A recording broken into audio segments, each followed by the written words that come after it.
Xiao Ran set out with Akai Sakari and Furukawa Yuna, heading for Fukuoka. His psychic power had surged to 56,000 units. So, how much faster was he than when he first came to Japan? Furthermore, he had been honing his spatial teleportation ability these past few days. The interval had been 0, 5 seconds before, but now 0 for seconds. Don't look down on a mere 0. 1 second improvement. It was a 20% increase in speed. Astonishing. The three soon arrived in Fukuoka. It wasn't one of Japan's major cities, but it was decent enough. Akai Sakari guided Xiao Ran, and they quickly came to an apartment building. Aikata Reina lived here. I've been here before. This is the place, Akai Sakari said with certainty. Xiao Ran unleashed his spatial perception, and with a sweep, he had already located her best friend. At that moment, she was curled up in bed, covered by a full 3 quilts. Even so, she was still shivering uncontrollably. How did she survive? Xiao Ran then looked at the floor littered with instant noodle bags and mineral water bottles and nodded in understanding. So that's how. To his surprise, the building had an extremely high number of survivors. Just like with Aikata Reina, their rooms were filled with trash. Was this some kind of otaku building? Xiao Ran described the situation, and Akai Sakari immediately explained. That's very normal. The pressure on office workers is immense. Even on weekends, they don't want to waste any time at home cooking. They definitely just make do with instant noodles. Every household stocks a large supply of instant noodles and purified water. However, things like fruits and fresh vegetables were impossible to stock, and meat was of course out of the question. As a result, everyone in the apartment building looked pale and sickly. This was a high-end apartment building. Each unit was around 90 square meters, which was truly massive for an apartment in Japan and a clear sign of its luxury. Yet, the residents here subsisted long-term on instant noodles and other junk food. The world only saw their glamorous side, but had no idea the price they paid for it. Xiao Ran naturally felt no sympathy for the little devils. He was just making an observation. Let's go. Find your classmate, he said with a smile. The three entered and walked down the hall. People were pressed against their doors, watching through peepholes. Outsiders were actually here? The weather was so cold, and the snow was piled so high. Where did these three come from? What a strange affair. However, right now, everyone had only one thought: survive. Nothing else could pique their curiosity. If Xiao Ran's group had been carrying a bag of food, they would have definitely thrown open their doors and rushed out to rob them. But it was just beautiful women, and they didn't have the strength to snatch them. Besides, it was so cold they were frozen stiff. What good was a beautiful woman to you? The three of them climbed to the 9th floor. This apartment building was 54 stories high, a landmark building whose rent before the apocalypse must have been absolutely terrifying. Knock, knock, knock. Akai Sakari knocked on the door. Reina, it's me, Akai Sakari. Sakari? An incredulous cry came from inside. Soon, Aikata Reina, wrapped in a quilt, walked to the door. Peeking through the peephole, her face lit up with excitement, and she immediately opened the door. It's really you. She and Akai Sakari hugged each other tightly. Xiao Ran, meanwhile, was sizing up this woman. Having not properly taken care of herself for over a month, Aikata Reina was now disheveled and looked nothing like a beauty. However, her ample bust hadn't shrunk. The 34D was still quite considerable. Oh right, Akai Sakari released her and introduced Aikata Reina. This is my master, the great Xiao Ran. Aikata Reina looked at her best friend in disbelief. She remembered Akai Sakari being incredibly proud and arrogant. Yet now she was calling a man master? It was simply absurd. Xiao Ran paid it no mind and walked straight into the room. He began to prepare food, not specifically for Aikata Reina, but because he was hungry too. This time, it was a barbecue. The flames seared the meat, the fatty parts sizzled and dripped oil, and a sprinkle of cumin released an aroma that was simply divine. Even someone with a full stomach would swallow involuntarily, let alone someone who was starving. They hadn't eaten meat in dozens of days. Aikata Reina's eyes immediately glazed over, partly from craving and partly from shock. Xiao Ran had produced the barbecue grill, meat, and other items out of thin air. Are you a god? Xiao Ran then took out a coal stove and began to boil water, saying with great disdain, Wash your hair and face properly. You're filthy. Witnessing this miracle-like scene, Aikata Reina could only nod blankly, not feeling the least bit offended. Soon, the water boiled. She hurriedly went to brush her teeth and wash her face, especially her hair. It hadn't been washed in over a month, and no matter how good its quality, it was incredibly greasy. You probably couldn't even get a good grip on it. About 10 minutes later, she reappeared before Xiao Ran. Xiao Ran's eyes couldn't help but light up. Akai Sakari hadn't been exaggerating. Her university classmate and best friend was indeed a great beauty. She was about 167 centimeters tall, not tall, but definitely not short, with bright eyes and pearly teeth. The key was that her teeth were very straight, which greatly pleased Xiao Ran. Her looks barely reached a score of 90, placing her near the top 10 in his maid apartment. Not bad, not bad. Xiao Ran continued to take out heaters and other items. Although he, Akai Sakari, and Furukawa Yuna were already impervious to the severe cold, Aikata Arena was still an ordinary person. How could she not be cold, stripped naked? That would affect Xiao Ran's enjoyment. Aikata Arena, on the other hand, began to wolf down her food. As she ate, tears even started to stream down her face. She thought she would never be able to eat something so delicious again in her life. Meat, this was real, genuine meat. Beef, pork, fish, shrimp. It had everything, as if she were at a buffet. Xiao Ran's group of 3 naturally didn't stay idle and ate as well. After the meal, the heaters were in full effect. There were 7 of them in total, and the indoor temperature quickly climbed to 20 degrees. This was something Aikata Arena couldn't have imagined. Go take a proper wash, Xiao Ran said with a wave of his hand. Plenty of hot water had been boiled. She just had to pour into the bathtub. Aikata Arena could only nod. Xiao Ran, of course, wouldn't just wait around. He had already pulled Furukawa Yuna onto the bed. This woman was the best of the best, just like Mayano Haruna, capable of making a man addicted. Xia Chuchio was no less beautiful, but she wasn't as mature as these two, lacking some of their seductive charm. By the time Aikata Arena finished her bath and came out, it was already the second round. Even with Akai Sakari joining in, they couldn't fully satisfy Xiao Ran. What to do when he wasn't finished? Xiao Ran smiled. This building was not short of beautiful women. With a thought, he entered another apartment. You are Splat. The male owner had just begun to speak when he exploded into a messy pulp of flesh and blood. The female owner had just run out and couldn't help but scream. Xiao Ran smiled faintly. What was he in Japan for? To be a saint? How could that be? He was here to be a demon. Little devils, cry in your despair. This was probably the most luxurious and high-end apartment in Fukuoka. Those who could live here all had substantial incomes. Therefore, many of the women here were of high quality. Xiao Ran browsed around, his surging desires released. He visited a total of 6 households. In the end, however, he only brought 1 person back. The other 5 were decent-looking, but they weren't qualified for him to take along. This one was acceptable, with looks around 85 points and a figure that was TSK. Let's just say G-Cup. Xiao Ran planned to turn the entire country of Japan into his private garden, a personal harem. So what if he abducted 10,000 or 100,000 Japanese beauties? He felt not a single shred of moral burden. Women like Su Ching Mei and the others needed to be cherished, but the women here? They were purely playthings. Playthings were meant to be played with, and Xiao Ran had no intention of letting them bear his offspring.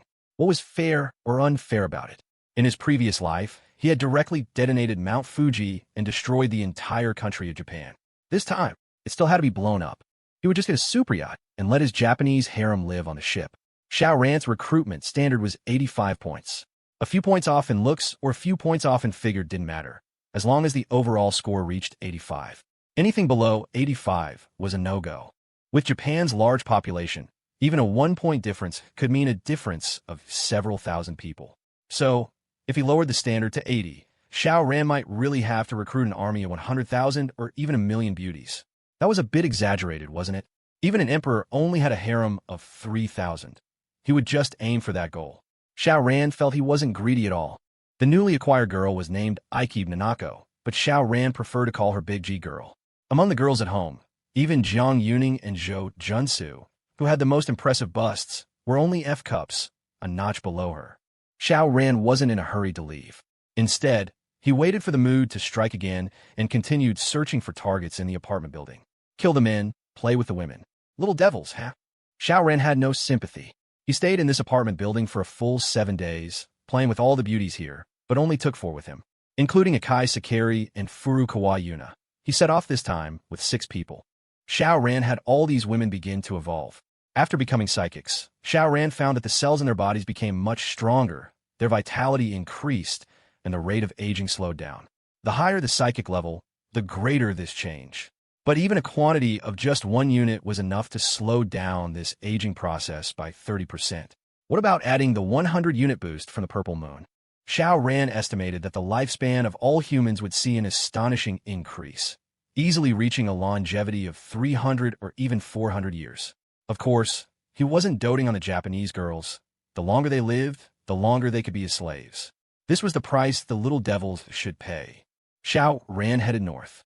Not directly north, but more like northeast. Every place he came to, he plundered beauties and energy. By the time he reached Kobe, his group of 6 had further expanded to 29 people. Upon arriving in Kobe, Xiao Ran immediately went to the pier. His luck was off the charts. A huge cruise ship was moored at the pier. Osaka 2. Xiao Ran read the characters on the bow. Fortunately, although he couldn't understand spoken Japanese, they loved using Chinese characters, so he understood at a glance. Akai Sakari immediately provided an introduction. This is our country's largest cruise ship. It can accommodate nearly 900 guests, plus over 400 crew members. The ship's interior is incredibly luxurious and has all kinds of entertainment facilities. Xiao Ran nodded. This ship was his. With a sweep of his spatial perception, he found the ship completely empty. A cruise ship like this should have had someone on guard. The reason no one was there was probably that after the apocalypse, the remaining personnel feared starving to death and had to brave the severe cold to flee the ship. This made things convenient. Xiao Ran reached out a hand, and with a press, he stored the massive cruise ship into his extra-dimensional space. The group of Japanese girls watched, dumbfounded. Agod. Xiao Ran decided to return. He found it quite troublesome to run around with so many people every day. He took the women back to the maid apartment's manor, then relocated them all together. After moving far away from Mount Fuji, he blasted a large hole in the sea, released the cruise ship, and had all the Japanese girls boarded. The cruise ship alone could accommodate nearly 900 guests, plus over 400 crew positions. In fact, it could easily house 1,500 people. Moreover, everyone on board was his woman, so there were no privacy issues. In reality, you could even cram 2,000 people on it. It wasn't going to sail anyway. It would soon be frozen in the sea. Did he need to worry about too many people causing the ship to capsize? Xiao Ran let the women pick their own rooms. Of course, he reserved the best few rooms for the top-tier women, like Furukawa Yuna and Mayano Haruna. A proper hierarchical system could indeed manage people well. He appointed Akai Sakari as the ship's general manager. She certainly wasn't the most beautiful, but she was loyal. Most importantly, she could speak Chinese. Xiao Ran decided to go get Mayano Haruna and Hada Akane. Mayano Haruna's charm was in no way inferior to Furukawa Yuna's, leaving a lasting impression on Xiao Ran, who was very infatuated with her. This woman was indeed like a poppy flower, both beautiful and addictive, impossible to forget. With a clear purpose, Xiao Ran's speed increased. He started by snatching Akane Hada from the Jingu Shrine, then bolted to Tokyo, barging into Tai International like he owned the place, leaving a bloodbath in his wake, and strolled out with Haruna Mayano like it was no big deal. Xiao Ran brought the 2 women to the cruise ship. Of course, he couldn't just not eat. After having his fun, he began to wander around Japan again. On the 58th day of the apocalypse, Xiao Ran decided to make a trip back. In the previous timeline, he had destroyed Chao Xining's building material market on the 59th day of the apocalypse. As a result, the secret of him possessing over 3 billion in supplies was leaked, causing a series of troubles later on. He needed to make a trip to Old Chao's building material market, and while he was at it, kill away Lily, Gao Yang, and the others. When Duan Chong went to Sister Qin's place, he would go there too and wipe out that entire group. Over these many days, he had gained another 32,000 units of psychic power, bringing his total to 88,000. It was still only the 48th day of the apocalypse. Even if the seedling's efficiency at drawing in strange matter didn't increase and remained at its current average, he would have nearly 500,000 units of psychic power by the time the alien invaders appeared, double that of the previous timeline. However, this didn't account for the psychic power Xiao Ran plundered from killing people, nor the golden snowflakes, and the seedling's efficiency would only increase. So in this timeline, he should be able to reach 1 million units of psychic energy. At least, unleashing his teleportation, his speed had already surpassed Mach 2. How long would it take to get home? About 20 minutes later, he was back at Qingfeng Garden. With Xiao Ran's return, the whole family was naturally delighted. He had been gone for a full 36 days, which also meant the evolution fruit tree had borne 36 fruits. One for each person. Everyone here consumed one, and their psychic energy instantly shot up to 100 or 101 units. 101 units for those who had already evolved, and 100 for those who hadn't, becoming psychics through the fruit. The combat power of this all-female army was terrifying. Now, the army of women was fully capable of going out on their own. Xiao Ran didn't restrict them. After some calculation, once he eliminated Wei Lily's group, Su Qingmei and the others could roam Su City as they pleased.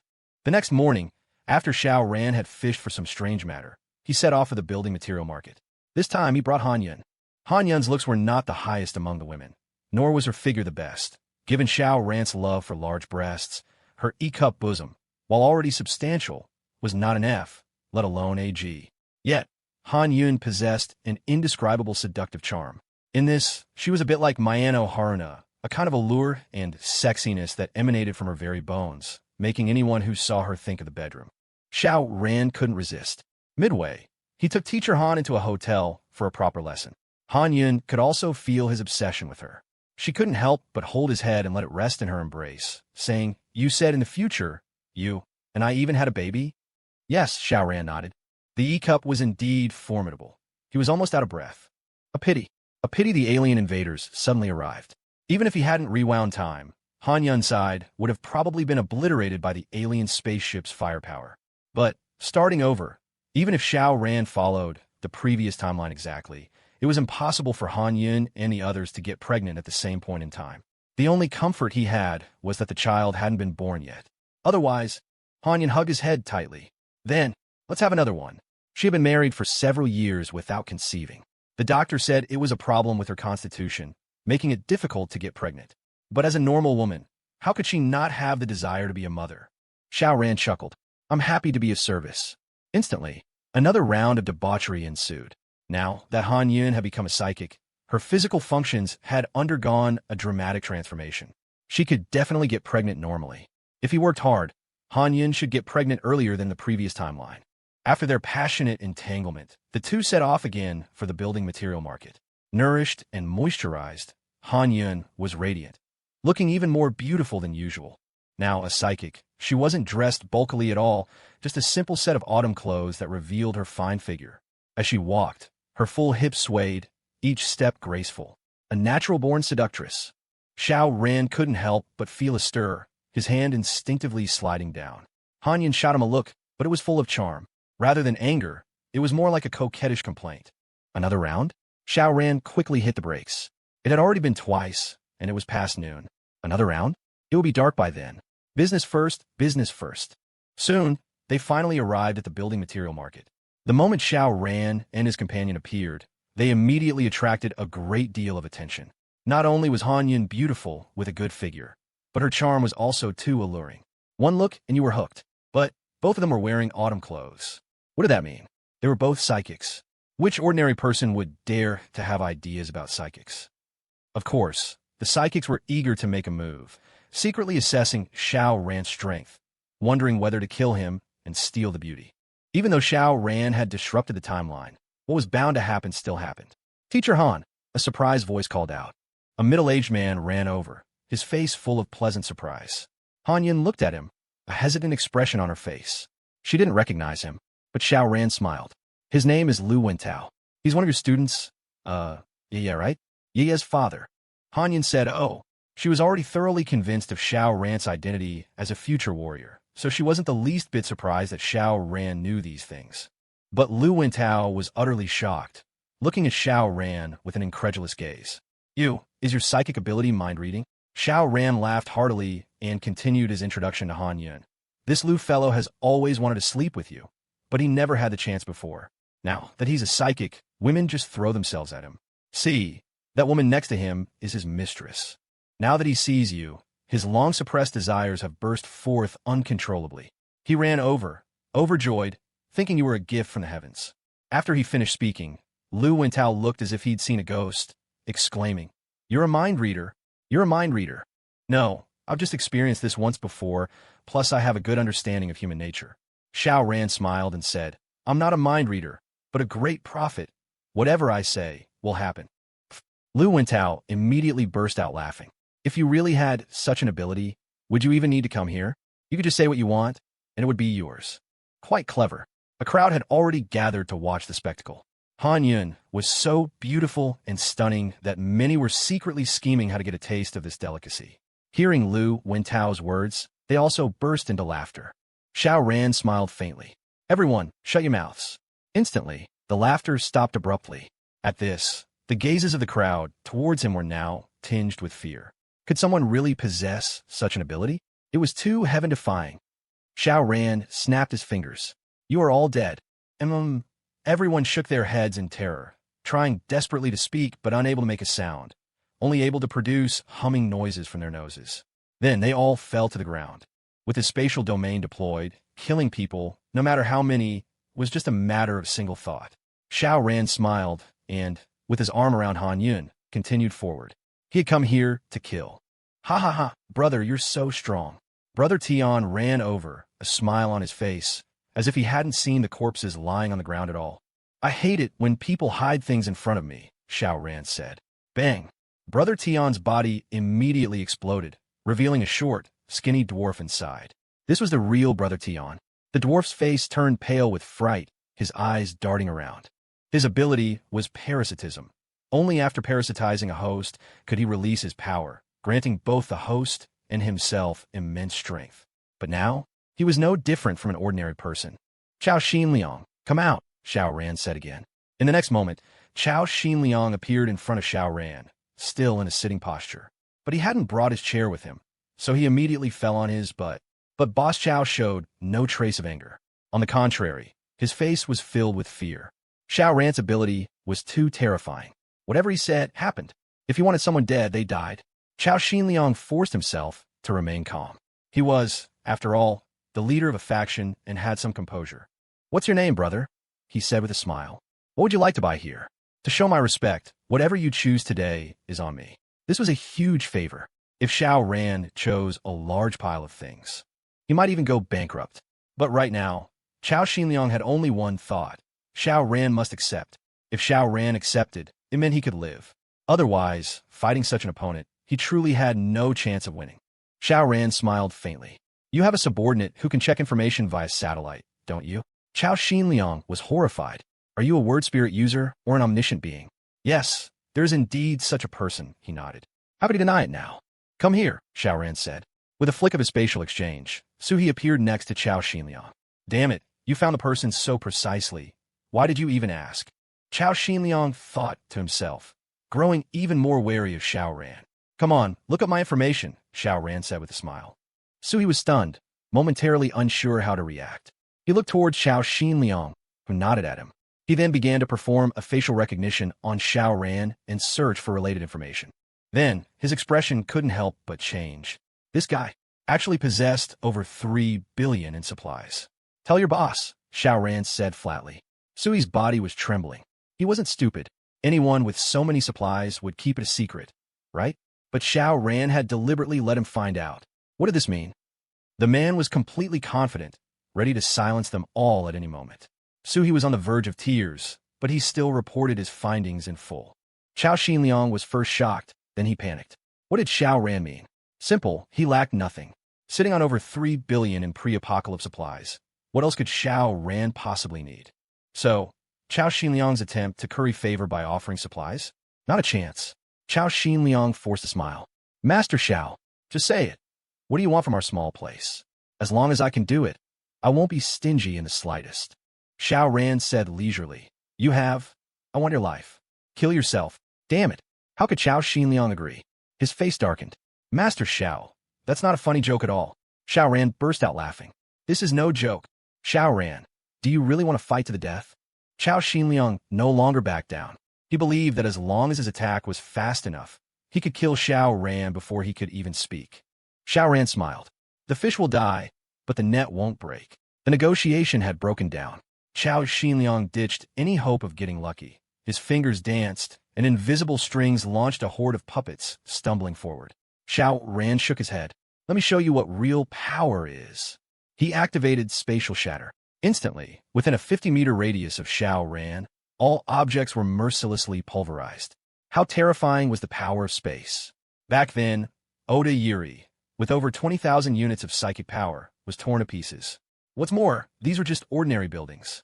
Boom! The building lost its supporting pillars and collapsed with a roar. Chao Xinliang was so horrified his mind went blank. What kind of magnificent power was this? You're not a damn word spirit user. This was his last thought.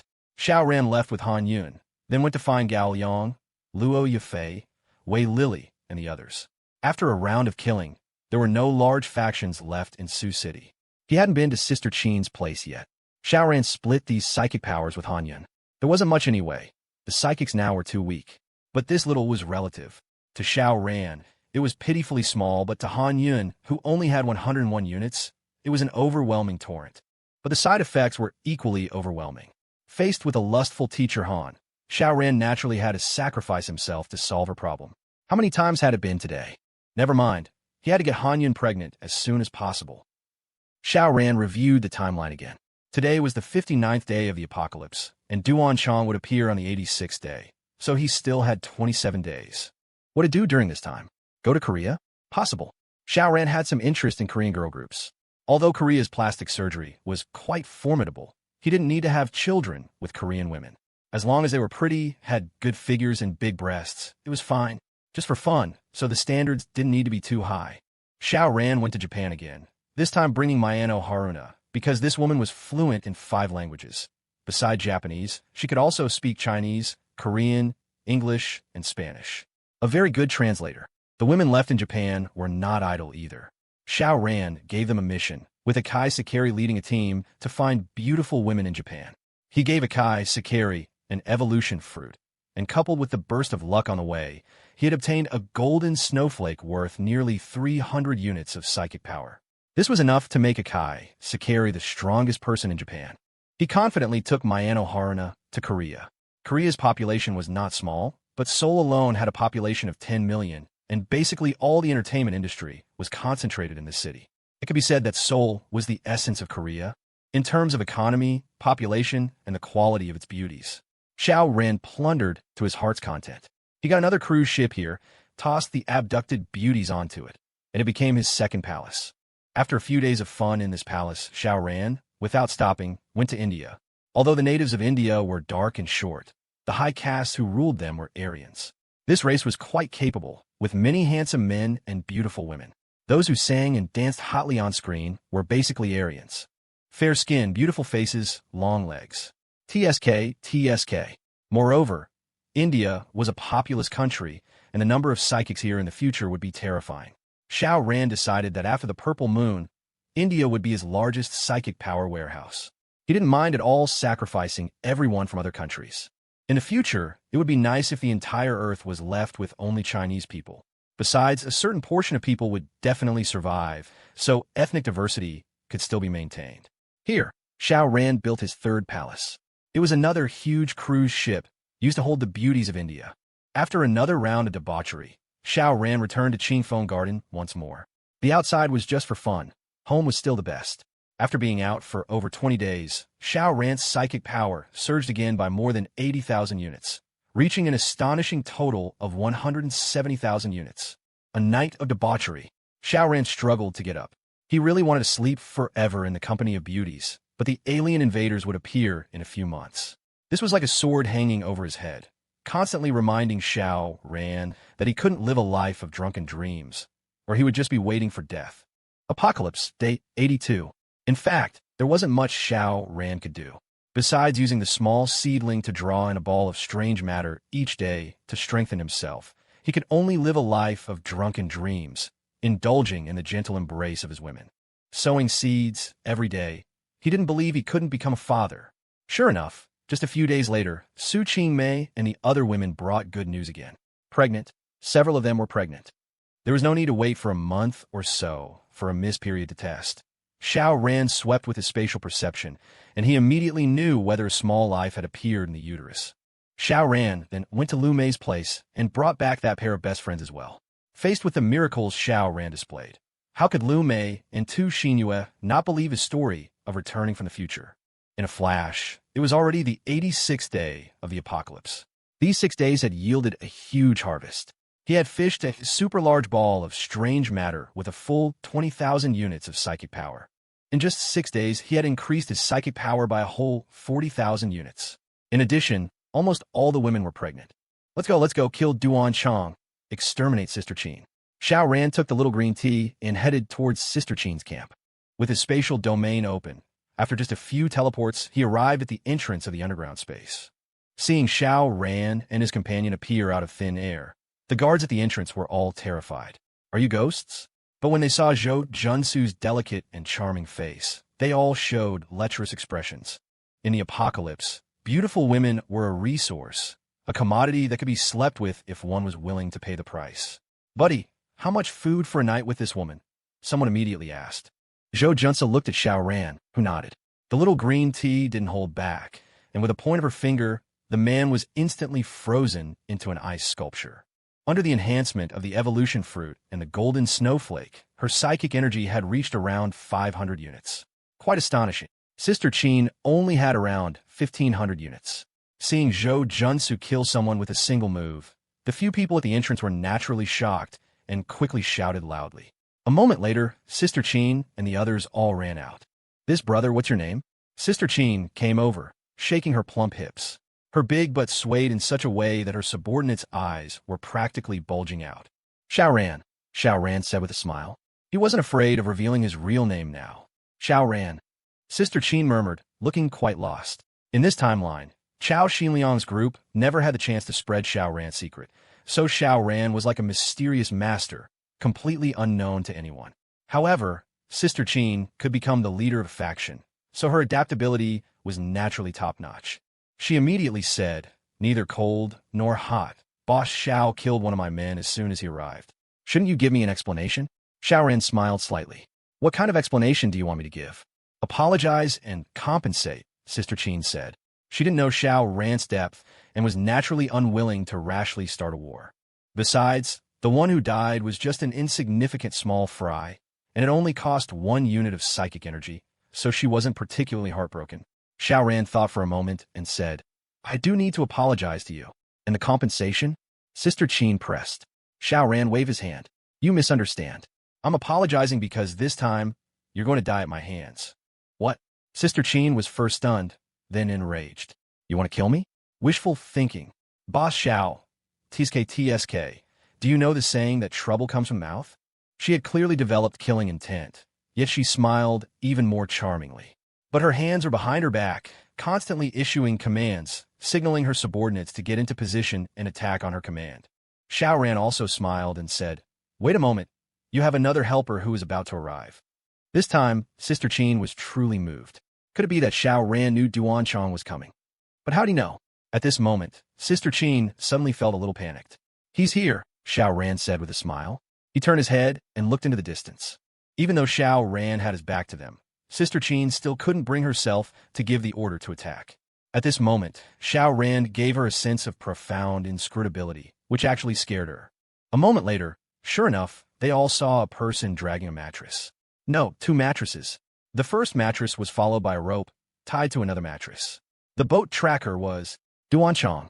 Sister Qin was horrified and said with a trembling voice, How did you know? Because my husband is from the future. Zhou Junsu giggled. Nonsense.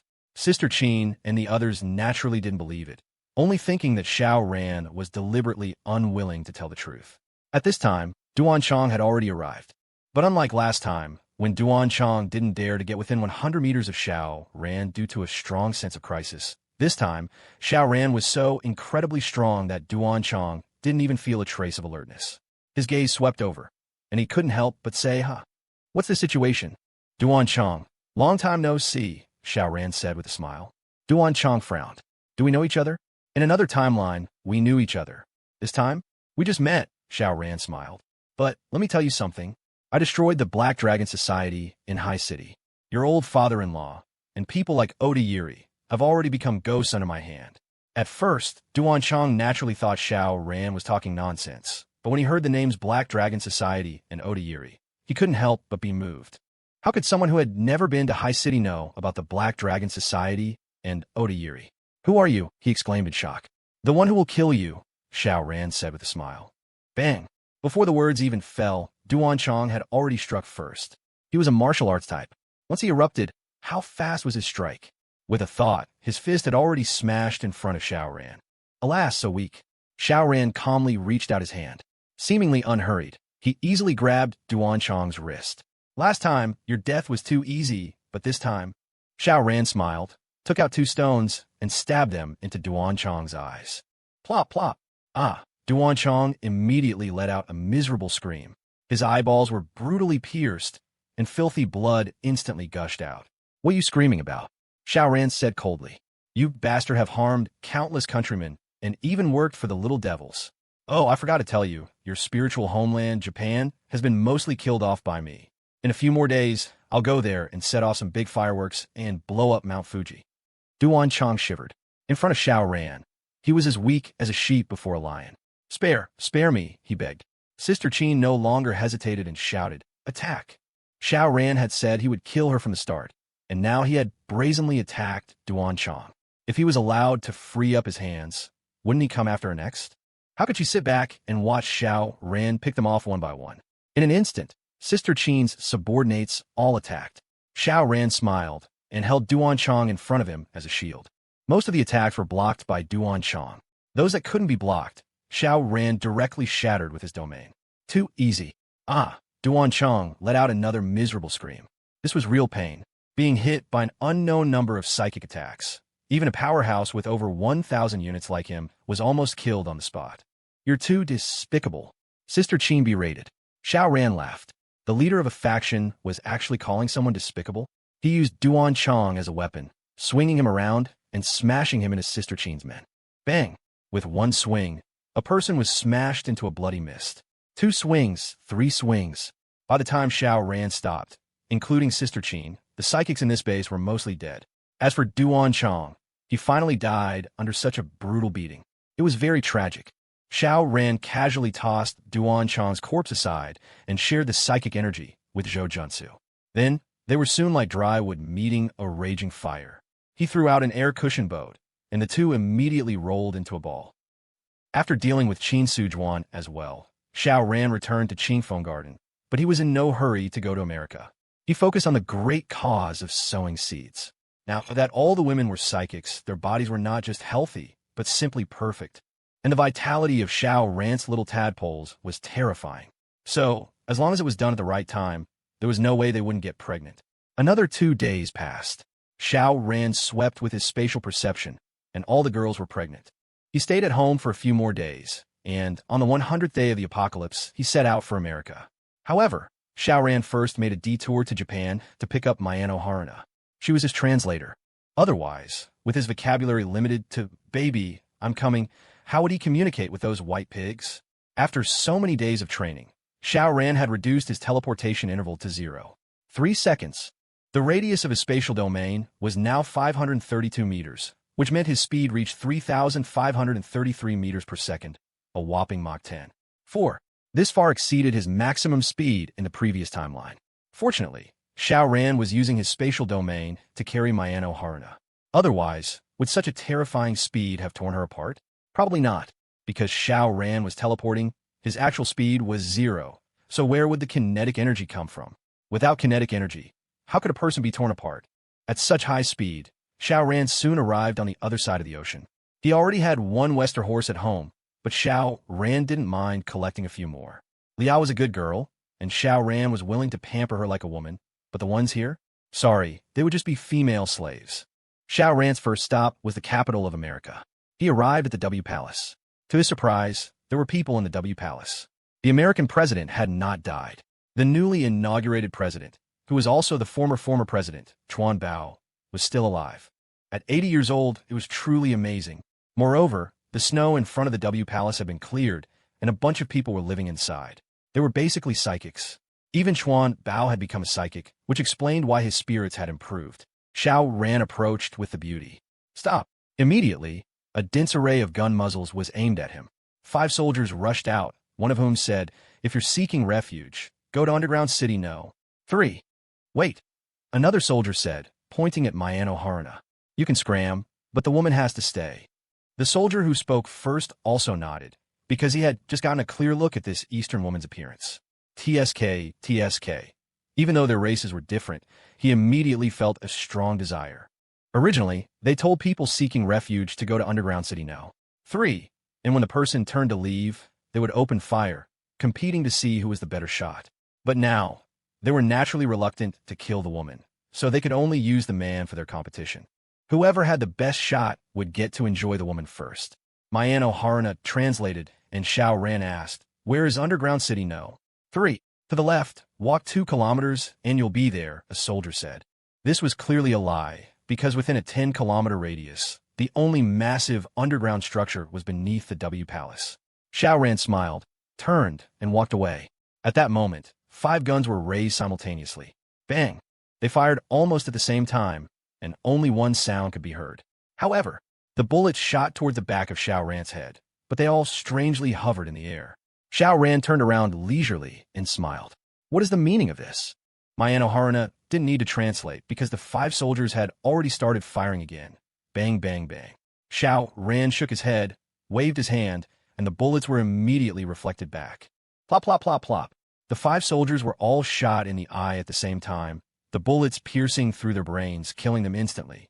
In fact, they were all psychics, but their psychic levels were very low, so guns are more powerful. And these were bullets fired by Xiao Ran. However, this incident immediately caused a large number of psychics to rush out from the W Palace. A blonde woman with an impressive figure stepped forward, pressed her hands down to signal everyone not to be rash, and then asked Xiao Ran, "Who are you?" Mayano Haruna translated, and Xiao Ran smiled. "A Chinese person." He sized up this hot woman. Wasn't she Chuan Bao's eldest daughter, Ivanka? Indeed, she was as beautiful as he had seen on TV, with a captivating figure. Just a little old. No matter, her status was there, America's first daughter, and she had maintained her figure very well. He was still somewhat interested. Ivanka couldn't help but frown. This answer was clearly not what she had expected. "You name Easterner," she shouted. Xiao Ran smiled slightly and strode forward. Kill. Kill on sight." Ivanka retreated while giving the order. The psychics immediately lunged forward, while others nearby brought over a very strange gun. It was all silver, with an extremely long barrel, full of a sense of technology. It was even plugged in with wires. After a buzzing sound of charging, whoosh, a laser beam shot out, blasting toward Xiao Ran. A laser weapon? Xiao Ran blocked it with his hand. The high temperature seared his skin like an indestructible divine weapon. But Xiao Ran's body had been tempered by over 200,000 units of psychic power and was now incredibly tough. This kind of laser weapon, with a temperature of several thousand degrees, could instantly cut through a steel plate, but against him? It had no effect at all. At most, he felt a slight burning sensation on his skin. Xiao Ran lowered his hand and smiled slightly at Ivanka. Ivanka was so scared her hair stood on end. This laser weapon was a great killer against psychics. At this stage, anyone who was locked on by it could only wait for death. How fast was the speed of light? Who could dodge it? The only weaknesses of this weapon were its range and energy source. It could only shoot up to 20 meters. Further than that, the energy decayed rapidly, and the power was gone. It also required a high power generator, otherwise it was impossible for the laser to reach several thousand degrees. But Xiao Ran had blocked it directly with his hand. "You're not human." Xiao Ran smiled slightly, and with a tourist thought, bang, bang, bang, the American psychics all collapsed to the ground. Ivanka was so scared she was jumping up and down. When she finally calmed down, she saw that she was the only one still standing. She knew her life was safe for now, but why didn't this Easterner kill her? When Xiao Ran walked over and wrapped his arm around her waist, she understood. The man was sexually interested in her. All right, Ivanka was very open-minded. If this was the price to stay alive, she didn't mind being a seafood merchant at all. Xiao Ran walked into the W Palace. People rushed out one by one, and one by one they fell. Which psychic could withstand a single thought from Xiao Ran now? It had only been 100 days, and a super powerhouse with over 260,000 units had already appeared. Even the final stages of the previous timeline, the strongest person in America was only around 15,000 units. The difference was far too great. Xiao Ran confirmed that they were the only 3 living people in the entire W Palace.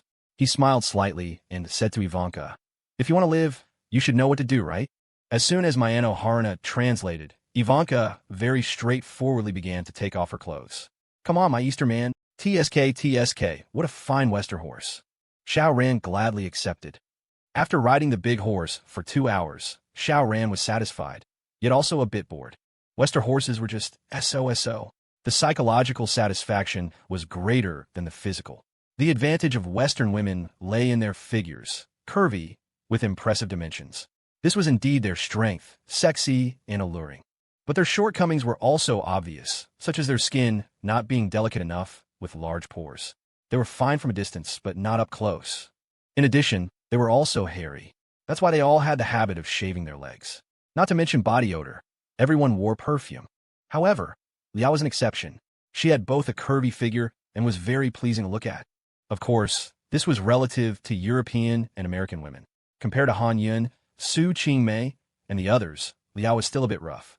But this Ivanka was too rough. You could clearly feel the unevenness of her skin when you touched her. Alas, as long as it felt good mentally. This was America's first daughter, after all, and her looks were indeed quite good. After learning of Xiao Ran's purpose in America, Ivanka immediately said, "Don't be fooled by us being the elected president and possessing the W Palace. Right now, our orders can't get out at all. Every city has its own psychic factions that don't listen to us at all." Not surprising, unless a strong figure emerged to unify this scattered sand. Was it the Captain America from the previous timeline? I need to find her. I suggest you go to Los Angeles.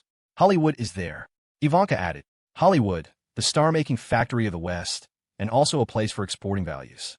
Film after film was produced, carrying out cultural export and invasion, subtly transforming people's consciousness.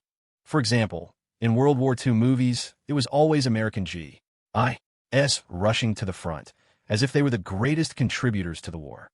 What a joke. In the early stages of the war, if it weren't for America selling energy to Hitler and the Little Devils, how could those two energy-poor countries have launched a war? The Great Retreat? It was clearly a great route, yet they made it sound so grand.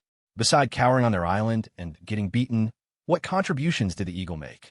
It was the Soviet and Chinese fronts that paid a heavy price, annihilating a large number of Hitler's and the Little Devil's effective forces, forcing the evil empires into a defensive posture.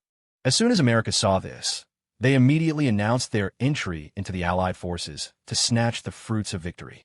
Xiao Ran nodded. He definitely had to go to Los Angeles. If for no other reason, he had to go just to kick over the Hollywood letters. Let's go. Xiao Ran was done having his fun and had eliminated the side effects, so why stay here? Ivanka couldn't believe it. Go to Los Angeles? How? From Washington, D.C. to Los Angeles, it was over 3,600 kilometers. One on the West Coast, one on the East Coast. It was like crossing the entire United States.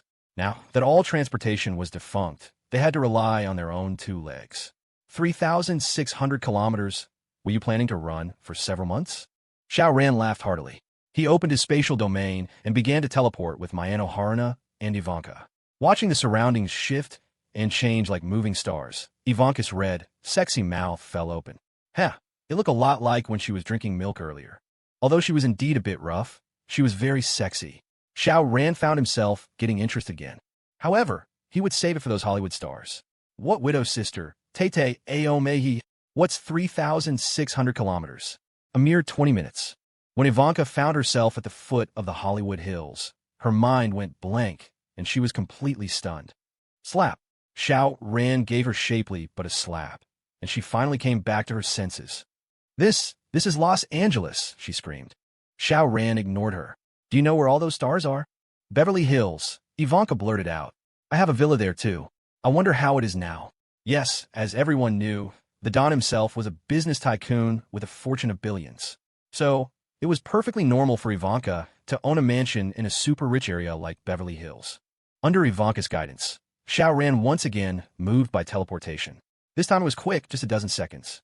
The only reason it took so long was that Ivanka had to get her bearings. Xiao Ran swept with his spatial perception and already knew the situation of the entire estate. Follow me. He didn't use teleportation again, but walked up the mountain. The entire Beverly Hills was covered with mansions, but now most of them were empty. But there was one exception.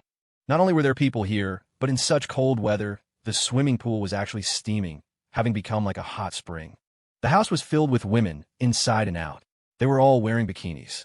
Deafening music was blasting from the room, and the women were twisting their bodies with abandon, seeking a morbid pleasure in the apocalypse.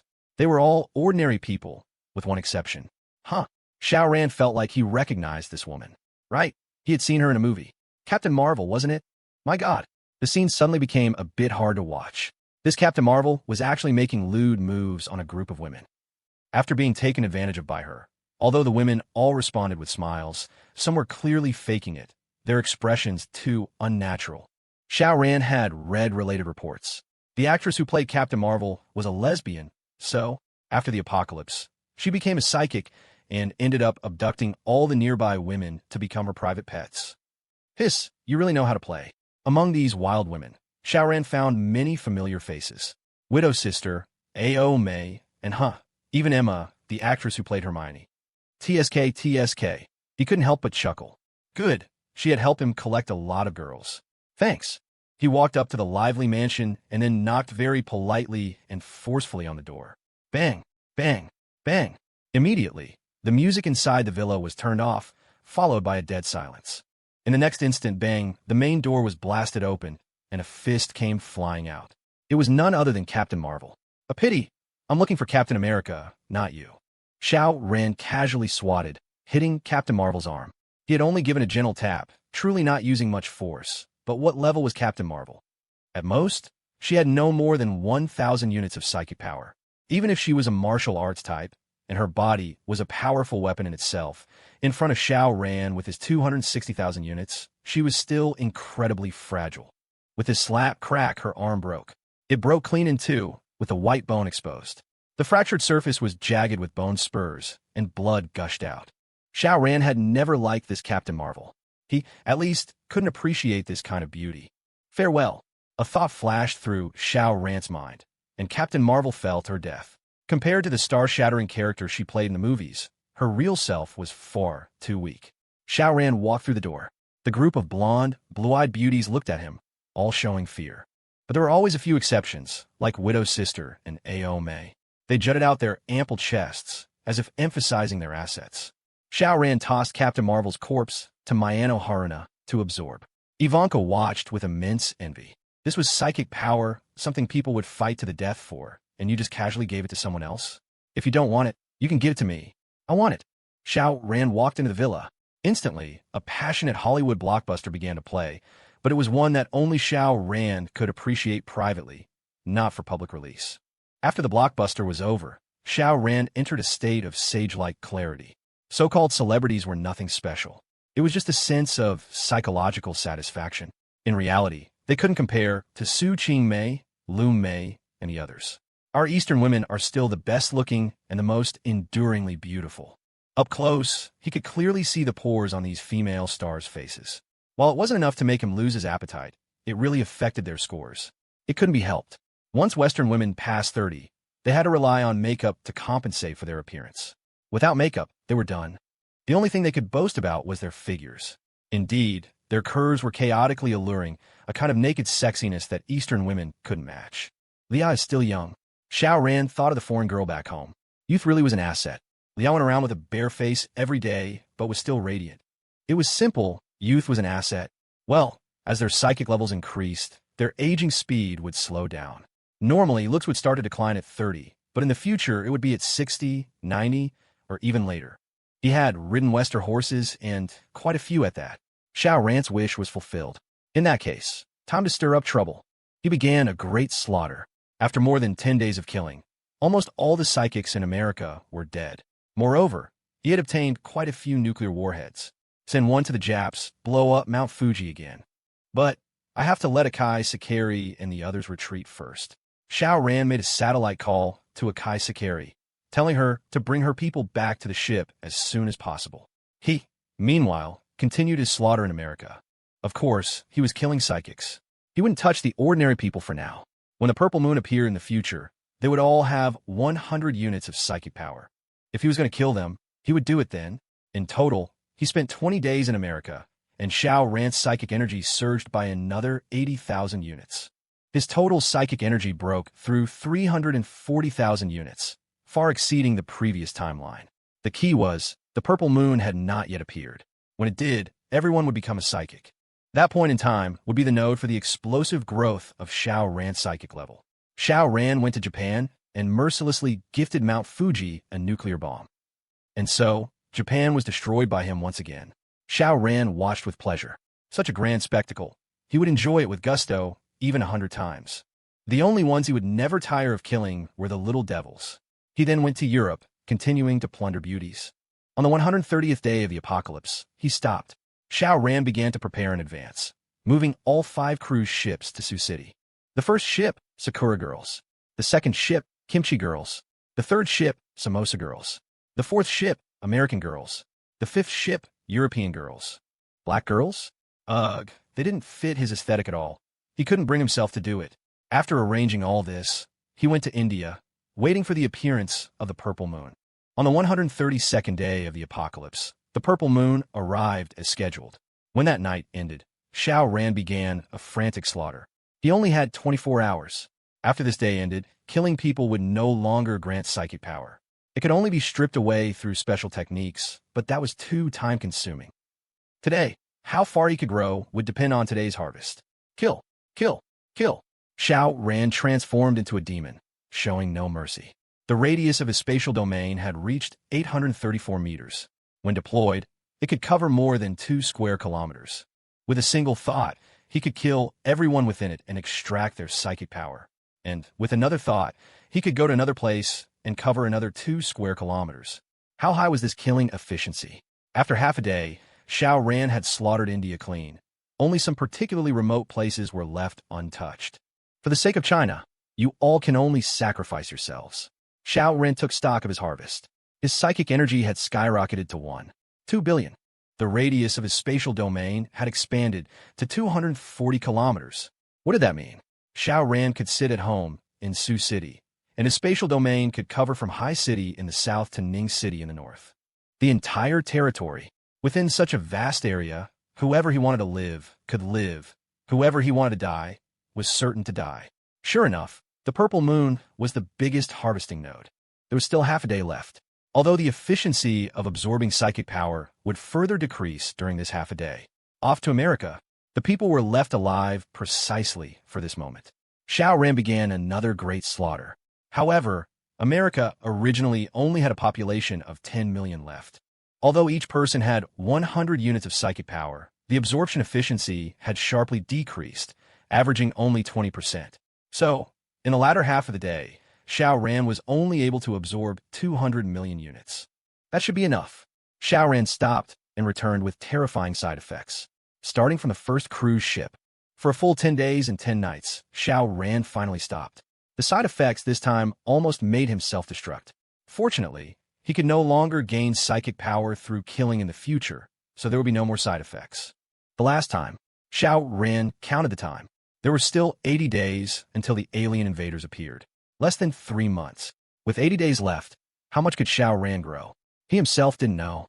The 24 hours after the purple moon were Xiao Ran's busiest. He had pretty much wiped out the people of India and America. Combined with the fact that Japan had already been effectively destroyed by him, he alone had annihilated 3 entire countries.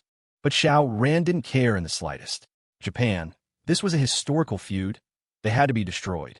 India, they had ambitions that didn't match their strength, always eyeing our southwestern territory. Now that he had nearly wiped out India, could they still threaten China in the future? No, they couldn't. Finally, America. This was the strongest nation besides China, and its military strength was even the undisputed number 1. Now that it was destroyed, China was number 1. Unshakable. So what if I become a butcher?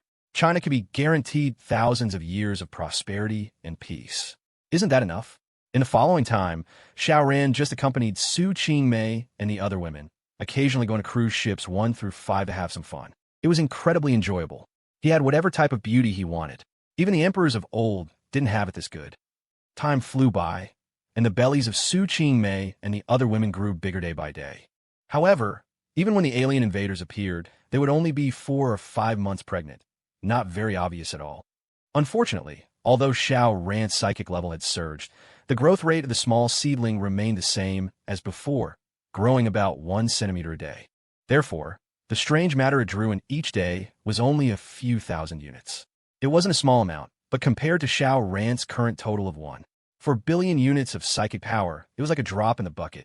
Of course, if Xiao Ran could live long enough, the small seedling would eventually grow into a towering tree, and the strange matter it drew would increase, eventually accumulating to an astronomical figure. In a flash, 79 days passed. Tomorrow, the alien invaders would appear, making their debut with a sweeping force, destroying all life on Earth. A thought moved in Xiao Ran's mind, and he was already outside the atmosphere. A single thought covered 560 kilometers, and within his domain, he was a god. Did he need to worry about the effects of a vacuum on him?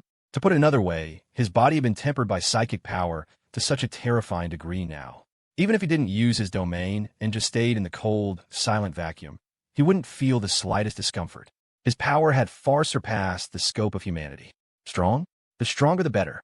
Xiao Ran appeared on the moon, monitoring for any alien fleet that might invade Earth from any direction. A day passed. Early morning, just after 5 o'clock. Space trembled, and an immensely huge, green spaceship suddenly appeared. It was as if it should have been there all along. Teleportation. No, for a starship, it should be called a spatial jump.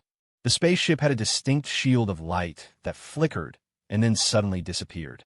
This should be an energy shield protecting the starship. Xiao Ran nodded. So, the alien invaders were brought here by a mother ship. After arriving, they would release smaller ships to fly over various cities on Earth and launch a simultaneous devastating attack, killing all life on Earth. Truly, not a blade of grass would be left. Last time I only had 260,000 units of psychic power and couldn't withstand a single death ray from a small ship. And now, I have 4 billion units. Come on, let's compare again. Xiao Ran slightly bent his knees, and then, bang, he suddenly erupted with terrifying force. The ground within at least a 100-kilometer radius of the moon's surface trembled violently, and the entire moon's orbit experienced a 1-second pause before it resumed its rotation around the Earth. A single stomp actually paused the massive moon for 1 second. Even if it was only for a second, what kind of kinetic energy was that? Xiao Ran burst forth with terrifying speed, flying towards the alien mothership. This was not just Mach 10 or Mach 20, but close to Mach 500. However, even though his speed was so fast and the target was so small, the mothership still detected his approach at the first moment. Cannon barrels aimed at him, locked on, and then a dozen death rays shot towards him. Xiao Ran used his spatial domain to capture and analyze the death rays. Then, without dodging or evading, he let the death rays hit him. A brilliant light bloomed, as if a magnificent firework had been set off in space. However, when the light dissipated, Xiao Ran was unharmed. Instantly, the alien invaders were in a state of panic, but the AI reacted even faster. The main cannon turned, began to aim, and locked onto Xiao Ran. Boom! An even more terrifying death ray shot out. Xiao Ran just sensed it with his spatial domain, immediately teleported and dodged the attack. The power of this main cannon was not to be underestimated. It was enough to destroy a star. Xiao Ran didn't give the mothership a chance to fire a second shot and used consecutive teleports. His current teleportation limit was 560 kilometers, and his teleportation interval had been reduced to 50 milliseconds, meaning his speed reached 11,200 kilometers per second. What did that mean? In less than half a second, Xiao Ran had arrived beneath the alien mothership's main cannon. However, the mothership had also raised its energy shield again. Xiao Ran smiled slightly and activated spatial shatter. In an instant, the energy shield was torn to shreds. He threw a punch, and bang, the main cannon was shattered by him. Good, the biggest threat had been dealt with. Xiao Ran teleported again, and he was already inside the alien mothership. Instantly, alarms blared throughout the entire mothership. After entering the mothership, Xiao Ran was surprised to find that it was not a steel fortress composed of various alloys. He was actually in a primeval forest, but the trees here were clearly not carbon-based. Each tree exuded the luster of stone. With a sweep of his spatial perception, he was surprised to find that these were actually silicon-based life forms. They had life force. Interesting. But this did not affect Xiao Ran's killing intent in the slightest. We Chinese have a line in a song. If friends come, we have good wine. And if enemies come, we have shotguns. Swish, swish, swish. Countless alien invaders appeared. Just like last time, they were green all over, with eyes that opened and closed horizontally. Not only were they a different species from these alien creatures, but there was a fundamental difference between carbon-based and silicon-based life. These alien creatures were all holding a stick. They waved it at Xiao Ran, and swish, swish, swish, death rays shot out. I'll return them to you, Xiao Ran said. He opened a space gate, first confiscating all the attacks, and then reflecting them all back. After so many days of polishing, the space gate had become spherical. Not a single blind spot. Moreover, The radius of the space gate had also expanded to 280 kilometers, matching the limit of his domain. However, this was still not enough to fit the entire alien mothership inside, which showed just how huge this mothership was. Bang, bang, bang. Struck by the death rays, these alien creatures were either dead or injured. After just one round, they had suffered heavy casualties. Did they still dare to advance? An alien creature who appeared to be a leader emerged from the crowd and began to speak to Xiao Ran through a special device. Gibberish. Then the voice changed, and it was more gibberish. After a few hundred times, a voice that Xiao Ran could understand sounded out. "Let's talk, Earthling." Xiao Ran was somewhat surprised. "You actually know Chinese? When did my great China become so awesome that it's now a universal language?" The alien leader said, "We don't understand Chinese. It's just that our AI has just sampled your Earth's languages and is providing a real-time translation of my language." Awesome, awesome. This simultaneous translation is on another level. Xiao Ran smiled faintly. He hadn't destroyed the mothership directly because he wanted to acquire the aliens' knowledge. Not their technology, but about the strange matter. These alien creatures were clearly pursuing psychic power, so they must have studied it deeply. He had only intended to give it a try and didn't have high hopes, but he hadn't expected this AI to be so amazing. Then if I can gain control of the AI, won't I be able to look up whatever I want? Then there's no need to waste words with you. Xiao Ran beckoned with his hand, and the alien leader appeared before him. "I want control of the AI." The alien leader was startled and quickly nodded. "Impossible." "Huh, you guys know how to refuse?" Xiao Ran laughed heartily. "Then you'd better think carefully." He waved his hand, and bang, all the alien creatures here exploded. Silicon-based life forms actually had blood, but it was green and incredibly thick. If Xiao Ran had to describe it, it was more like oil. "No," the alien leader shouted, looking extremely angry. Xiao Ran took him and began to teleport, slaughtering wherever they went. The alien mothership was indeed astonishingly large, but when Xiao Ran deployed his domain, its radius reached 280 kilometers. It wouldn't actually take long to slaughter the entire mothership. But after slaughtering only a third of the area, this leader couldn't take it anymore and said, "Stop, stop. I agree. However, I'm not the captain. I need the captain to let the AI accept your control." So, Xiao Ran took him to find the captain. The captain had tried to escape, hiding in a room made of an energy shield, but Xiao Ran broke it with a single spatial compression. A small matter. After a few alien creatures spoke in gibberish, the captain finally agreed to transfer control of the AI to Xiao Ran. However, Xiao Ran guessed that he had only obtained partial authority, not the highest level of control at all. No matter, his goal was information. "What is the strange matter?" he asked. Unable to understand what you mean by strange matter, unable to answer, the AI immediately replied. But Xiao Ran was prepared. He took out a golden snowflake from his extra-dimensional space. Analyzed this object. A light scanned over it, and the AI immediately said, "This is superdimensional energy in ordinary water." The superdimensional energy content is 45 microunits, 44 microunits, 43 microunits. What is superdimensional energy? Xiao Ran asked. According to current exploration, it is the most powerful energy in this universe, speculated to exist in the 18th dimension, the AI explained. The entire universe has 18 dimensions. Our technology can currently only reach the 5th dimension. The remaining 13 dimensions only exist in theoretical cognition. What dimension has Earth's technology reached? Xiao Ran asked.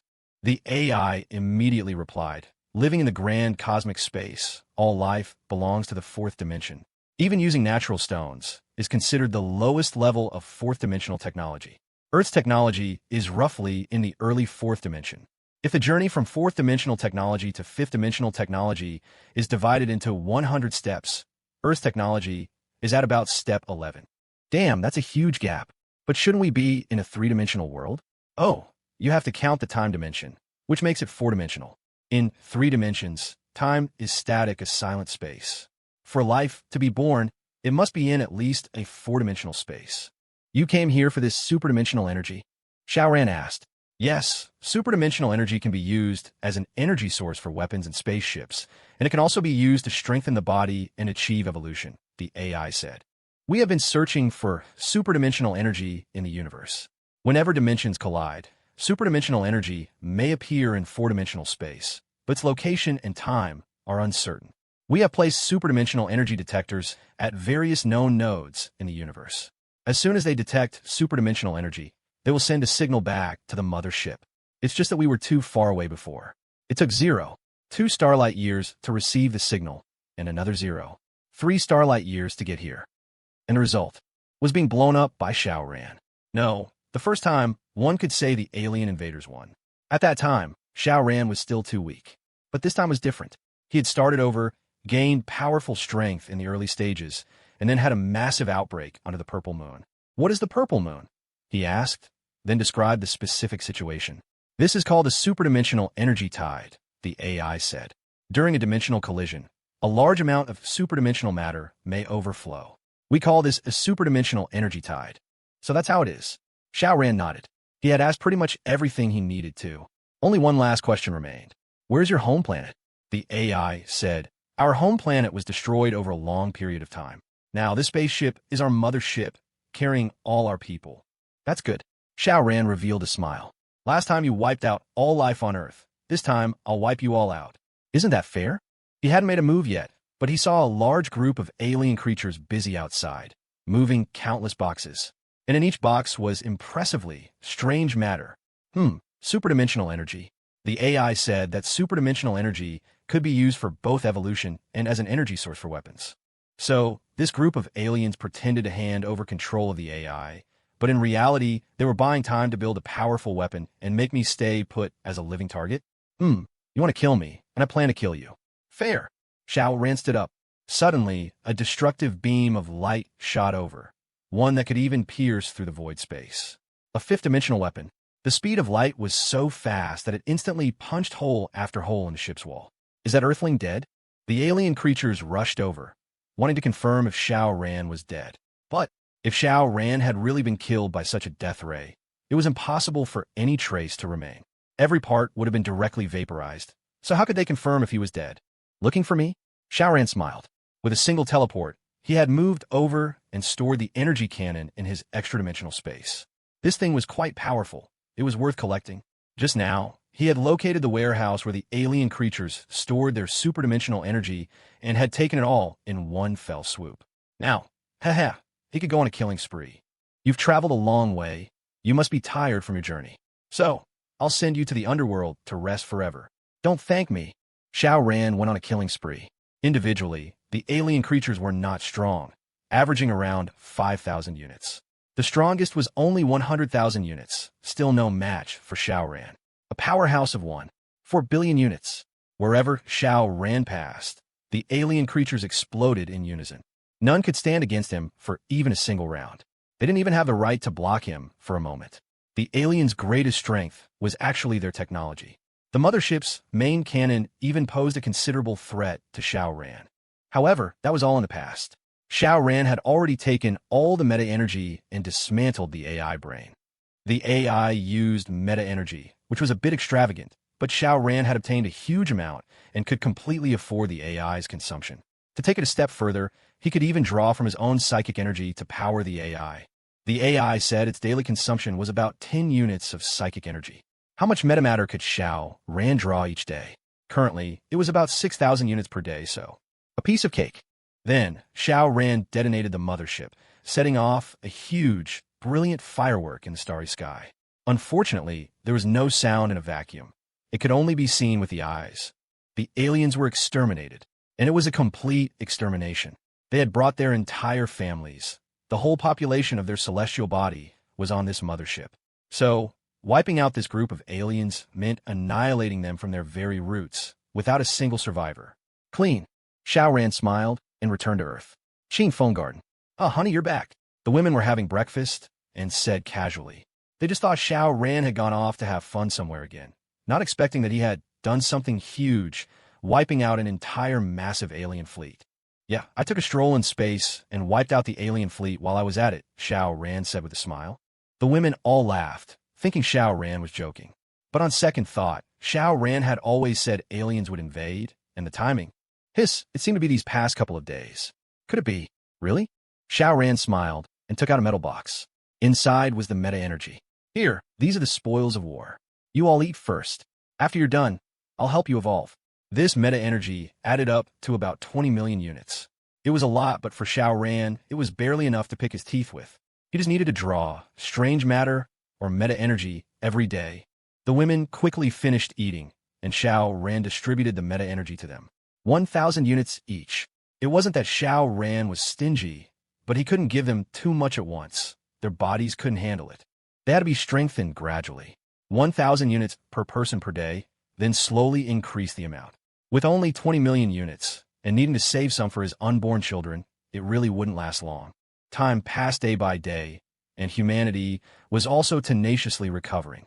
A few months later, Xiao Ran's children were born one after another. They were born with about 10 units of psychic energy. Even if they weren't in a villa like Qingfeng Garden, but in the wild, their life force was tenacious enough to survive.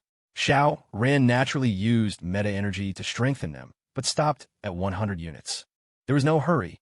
They were too young and had no idea how to control their own power. Suddenly giving them 10,000 or 100,000 units of psychic energy would be detrimental. 2 years later, the United Earth government was established. China was now the sole superpower. Whether in the number and quality of psychics or in scientific level, it was the undisputed number one. So the United Government was naturally led by China. Everything was waiting to be rebuilt. The people of Earth were now all psychics, unafraid of the severe cold. In this world of ice and snow, tall buildings were repaired one by one, and electricity was gradually restored. After absorbing meta-energy, plants also evolved, becoming unafraid of the cold, growing not only fast, but also large. For example, radishes were originally about an arm's length, and now 3 meters long, thicker than a person's waist. Rice and other crops were the same. There were also evolved beasts, their meat fresh and delicious.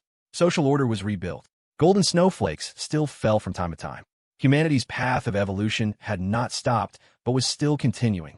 Beside Xiao Ran, a dozen or so little kids were chasing and playing, giggling nonstop. Don't be fooled by their small size.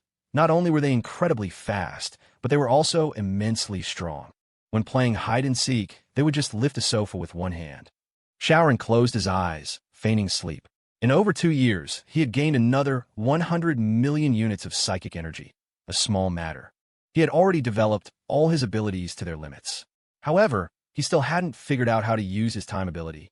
He wasn't even sure if this ability truly existed. He could only deduce that he possessed the time ability from the 2 instances of time reversal and the speed at which his spatial perception processed details. But to actively use the time ability, he was completely incapable of it. Damn it, does this ability belong to me or not? If it does, why can't I use it? Day after day, year after year, 300 years passed unconsciously. After humanity evolved, their lifespans greatly increased. They could easily live to be 200 or 300 years old. With a high birth rate and low death rate, the population naturally began to soar, but even after 300 years, it couldn't be restored to its former peak. It would take at least another 300 years. But the oldest generation had begun to die, below 1,000 units. The limit of one's lifespan was 300 years. 10,000 units could reach 500 years.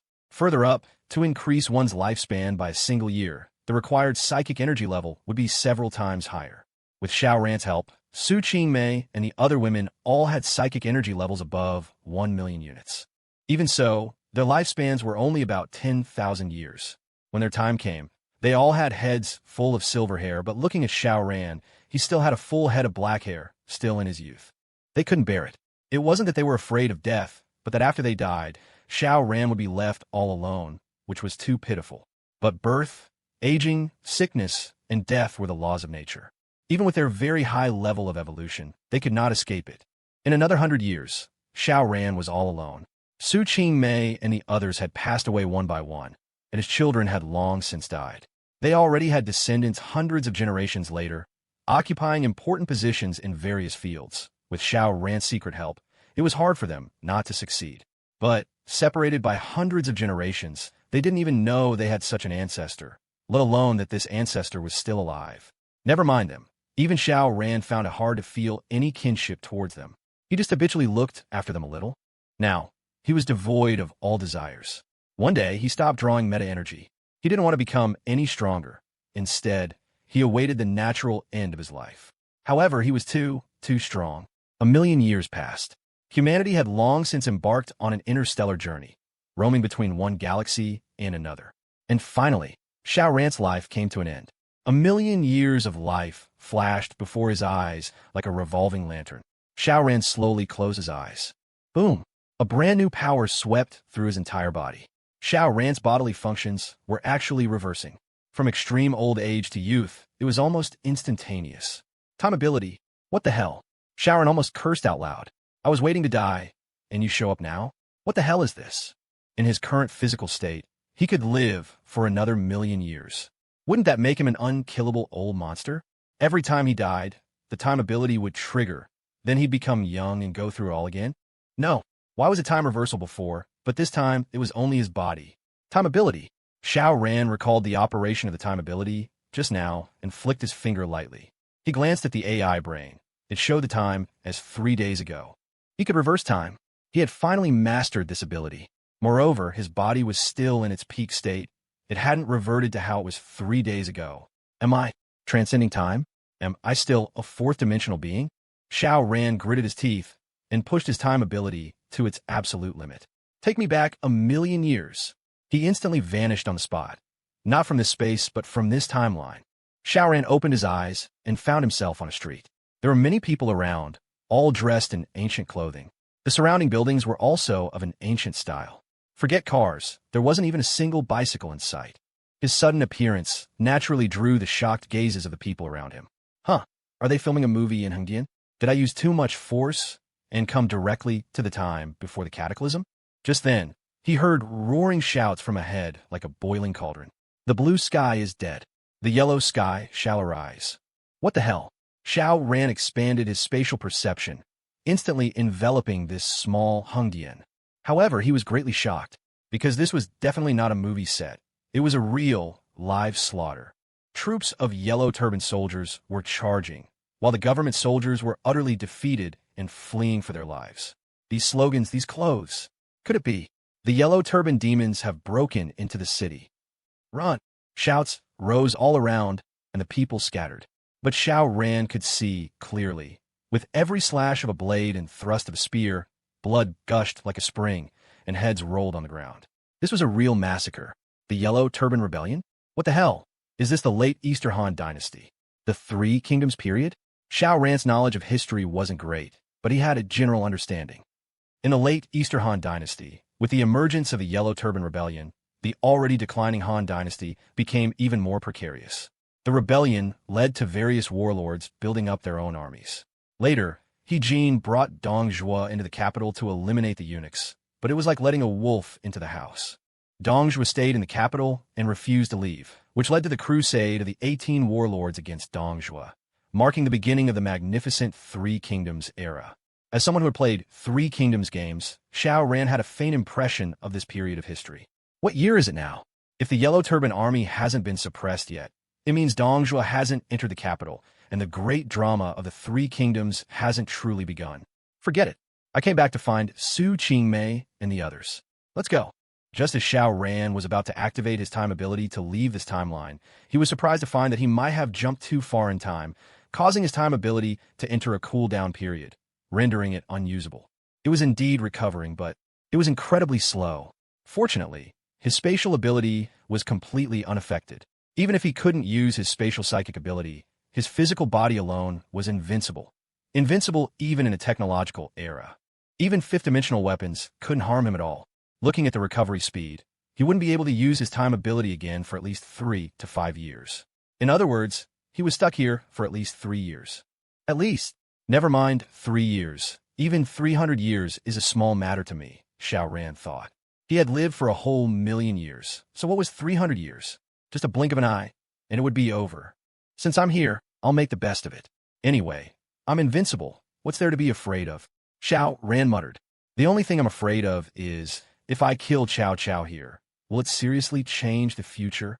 Xiao Ran thought it was impossible, because this time, he hadn't reversed time. Otherwise, he wouldn't even exist in this era. Parallel world? No one can change the past, because if such a power appeared at any point in the future, it would mean history would cease to exist. When time runs, does it create countless branches, and I'm just on one of them. Forget it, this kind of theory is too profound for me. I just need to know that whatever I do here won't change the predetermined reality. While he was dazed, the surrounding civilians had all fled, and the government soldiers had also retreated. No one paid any attention to his strange clothes. They were all fleeing for their lives in a panic. The Yellow Turban Army was in pursuit, fighting as they chased. When they saw Xiao Ran, one of them suddenly shouted, "Demon!" Immediately, several Yellow Turban soldiers looked over, their eyes widening. "Demon! Damn it, you're the demons!" Then, they raised their blades and charged at him. Xiao Ran didn't fight them, but teleported away.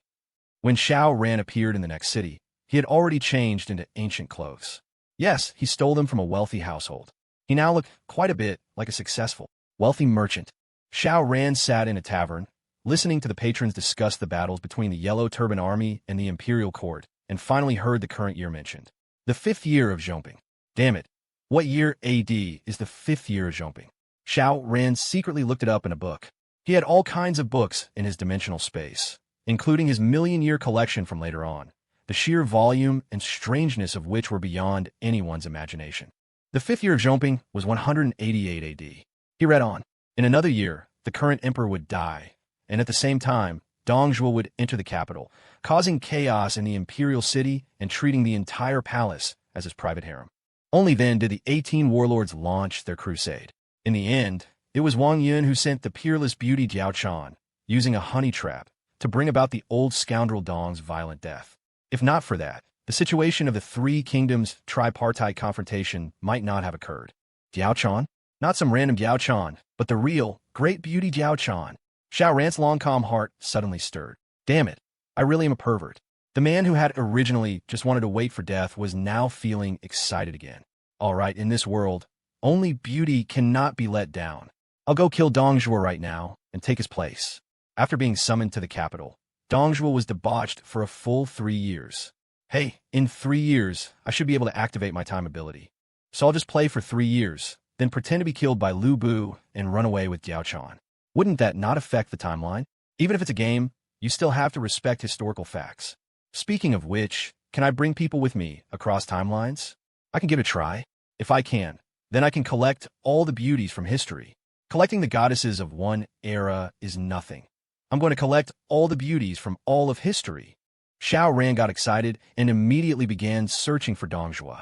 Right? He would just wait in Luoyang City. When Dongzhuo entered the capital, he would kill him and take his place. With his strength, wouldn't that be a piece of cake? Xiao Ran went to Luoyang City, at the foot of the emperor. Although the Han dynasty was in its final years and crumbling, the capital was still quite prosperous. Xiao Ran lingered in the brothels, enjoying himself so much he forgot to go home. Adu hasn't been born yet, so it's too early to use that idiom. After more than half a year of debauchery, Dongzhuo finally arrived. He Jin paid the price in blood for letting the wolf into the house. Dongzhuo was no saint. After entering the capital, although he killed the 10 attendants, He Jin himself was also eliminated. The new emperor was deposed, and Emperor Xian of Han was enthroned. Dongzhuo controlled the emperor, becoming the first to hold the emperor hostage to command the warlords. Right time for action. Xiao Ran set out and entered Dong's mansion. He made no effort to hide his tracks, barging into the mansion brazenly. Naturally, he was immediately attacked by the guards. Xiao Ran smiled and opened his spatial domain. The heads of the dozen or so soldiers instantly twisted 180 degrees, but strangely, none of them died. They hadn't noticed yet and continued to charge at Xiao Ran, but while their eyes saw Xiao Ran in front of them, their feet were running backward. It was incredibly bizarre. A military officer rushed out and charged at Xiao Ran. Xiao Ran crossed blows with him and sent the officer's heavy weapon flying with a single sword strike. In the midst of the chaos, Xiao Ran arrived at Dongzhuo's residence. "Who are you, daring to break into my mansion?" Dongzhuo bellowed. "However, seeing your exceptional martial prowess, I can accept you as my adopted son." "Holy shit, I'm not a 3 surname slave." Xiao Ran was very displeased. With a wave of his hand, Dongzhuo was split into pieces. However, the old scoundrel Dong didn't die, but watched all this in terror. This was far beyond his comprehension. "Demon sorcerer! You're a demon sorcerer from the 5 Pecks of Rice sect," Dongzhuo exclaimed. Xiao Ran laughed. "The 5 Pecks of Rice sect is just a bag of tricks. How can they compare to me?" At this time, more and more soldiers and officers poured in, but seeing the scene before them, their legs trembled, and they were filled with dread. A god had descended. "Demon sorcerer, quickly retract your demonic arts and restore my adoptive father to his original state." A towering man over 2 meters tall appeared, holding a Fangtian Huaji and pointing it angrily at Xiao Ran. Oh, Lu Bu has arrived. Xiao Ran smiled slightly. Boo, I'm still short one adopted son. Nonsense. How could I, the great Lu Fengxian, be a 3-surname slave? Lu Bu roared. Damn, you're already a 2-surname slave. Later, after you kill Dong Zhuo, you'll bow to Wang Yun as your adoptive father, and you still say you're not a 3-surname slave? Xiao Ran laughed heartily. Come, let's have a contest. If you're fiercer than me, I'll let your godfather go. Hearing this, Lu Bu immediately strode forward and swung his halberd. He was the #1 warrior of the 3 kingdoms, so his martial arts were naturally superb. With his height of over 2 meters and well-developed muscles, the force of this strike could reach 1,000 jin. Xiao Ran drew his sword and parried. Wong. Both the sword and halberd vibrated violently. Xiao Ran was unfazed, but the web between Lu Bu's thumbs and forefingers split open, and blood flowed. Everyone was aghast at the sight. That was Lu Fengxian, a man with the valor to face 10,000 enemies. Yet he was clearly at a disadvantage against this man. It should be known that a sword is not suitable for battlefield combat. Firstly, it's short. Secondly, it's not heavy enough, making it a disadvantage in a clash. But now, the sword and halberd clashed, and Xiao Ran was completely fine, while Lu Bu's hand were torn open. Hiss! With a thought, Xiao Ran's feet left the ground, and he floated directly in midair. A deity! This was definitely a deity. Xiao Ran clenched his fist again, and bang! Dong Zhuo's body instantly exploded into a rain of blood. Surrender and live. Resist and die, he said lightly. Son, Fengxian, pays respects to adoptive father. Lu Bu was the first to kneel down and bow respectfully. As expected of you. Seeing Lu Bu be the first to submit, the other officers and soldiers looked at each other and all knelt down. We pay our respects to our lord. Xiao Ran nodded. From now on, I am Dong Zhuo. The dancing will continue. The women will be pursued. Everything as before. The crowd didn't understand, but it didn't hinder their awe. Dong Zhuo had a group of advisors. Xiao Ran didn't kill a single one. Instead, he listened to their every word. He didn't want to disrupt the course of history. Therefore, whatever debauchery Dong Zhuo would have engaged in, he had to do the same. There was no choice. I don't want to destroy the timeline. The next day, under the protection of Lu Bu and other soldiers, Xiao Ran entered the imperial palace. After entering, he also met the young Emperor Xian of Han and Empress Dowager He. However, although she was the Empress Dowager, she was very young, at most in her early 30s, with a beautiful face and a very curvaceous figure. Xiao Ran's heart skipped a beat. I'm Dong Zhuo now. What would Dong Zhuo do upon seeing a beautiful woman? Xiao ran through the power to Lu Bu and the advisors and moved directly into the imperial palace, beginning a life of debauchery on Dong Zhuo's behalf. Dong entered the capital, deposed and killed the young emperor, and installed Emperor Xian, enraging all the warlords of the Han. Thus, the 18-route army to save the king assembled, elected Yuan Shao as their leader, and marched on Luoyang. Facing the aggressive coalition army, Xiao Ran was naturally as calm as could be. If he wanted, he could annihilate the entire allied army with a single thought. But he was treating this as a game. Using his own power would be cheating, like using a hack. How could he do that? Besides, the advantage was his in this round. Why use a hack? Xiao Ran opened the history books and proceeded according to their records. Thus, a seesaw battle unfolded. Sometimes Dong Zhuo's army won. Sometimes the allied army won. Xiao Ran didn't care at all. He was just reveling wantonly in the imperial palace. He began to look forward to Jiao Chan, one of the 4 great beauties. Xiao Ran did not interfere with history, and under its own inertia, history advanced in its predetermined direction. The allied army's offensive was thwarted. They failed to achieve their objective, and their internal unity, being a coalition of 18 warlords, soon ran into major problems and fell apart. In addition, the decline of the Han dynasty was already a foregone conclusion, clear to any intelligent person. So, why not imitate the spring and autumn and warring states periods, build up one's own army, and carve out a kingdom? Thus, internal strife arose, and the allied army disbanded. Everyone went back home, closed their doors, and became local kings. Xiao Ran received the victory report, but tossed it aside. The new Dong Zhuo was debauched and tyrannical, but with invincible generals like Lu Bu in military affairs and men like Li Ru and Jiasu in civil affairs, plus holding the emperor hostage to command the warlords, his power was domineering. Who could stand against him? Even the 18 warlords had returned without success. If a direct confrontation wouldn't work, then they could only resort to dirty tricks. Assassination. Thus, not long after, Xiao Ran received a report from a servant. "My lord, Cao Cao requests an audience." "Alman is here." Xiao Ran was jolted. According to the romance of the Three Kingdoms, Cao Cao had come to assassinate Dongjue, which of course was now him. My idol. In the Three Kingdoms, who did Xiao Ran admire the most? Not Lu Bu, who possessed one of the four great beauties, but Duke Mingda, the connoisseur of married women. Even after 1,000 years, this spirit had not only not been lost, but had been glorified. Countless scoundrels seduced other men's wives, and then even had the gall to post videos online. That was going too far. It was one thing to watch it yourself, but posting it online to make money was utterly shameless. Xiao Ran had played the role of Chao, the scoundrel, many times himself. Now that the Grandmaster himself was here, how could he not be filled with awe? If not for his desire not to disrupt the game's progress, he would have rushed to meet his idol long ago. Let him in. In a short while, the connoisseur of married women arrived. The current Cao Cao was only in his 30s and possessed a commanding presence. No wonder he could take a third of the world. Cao pays his respects to the Prime Minister. Cao cupped his hands in a salute. No need for formalities. Xiao Ran waved his hand. Come, I've admired you for a long time. Huh? Cao knew that Dongjue had been killed and replaced by a mysterious person who also called himself Dongjue, but the two were completely different people.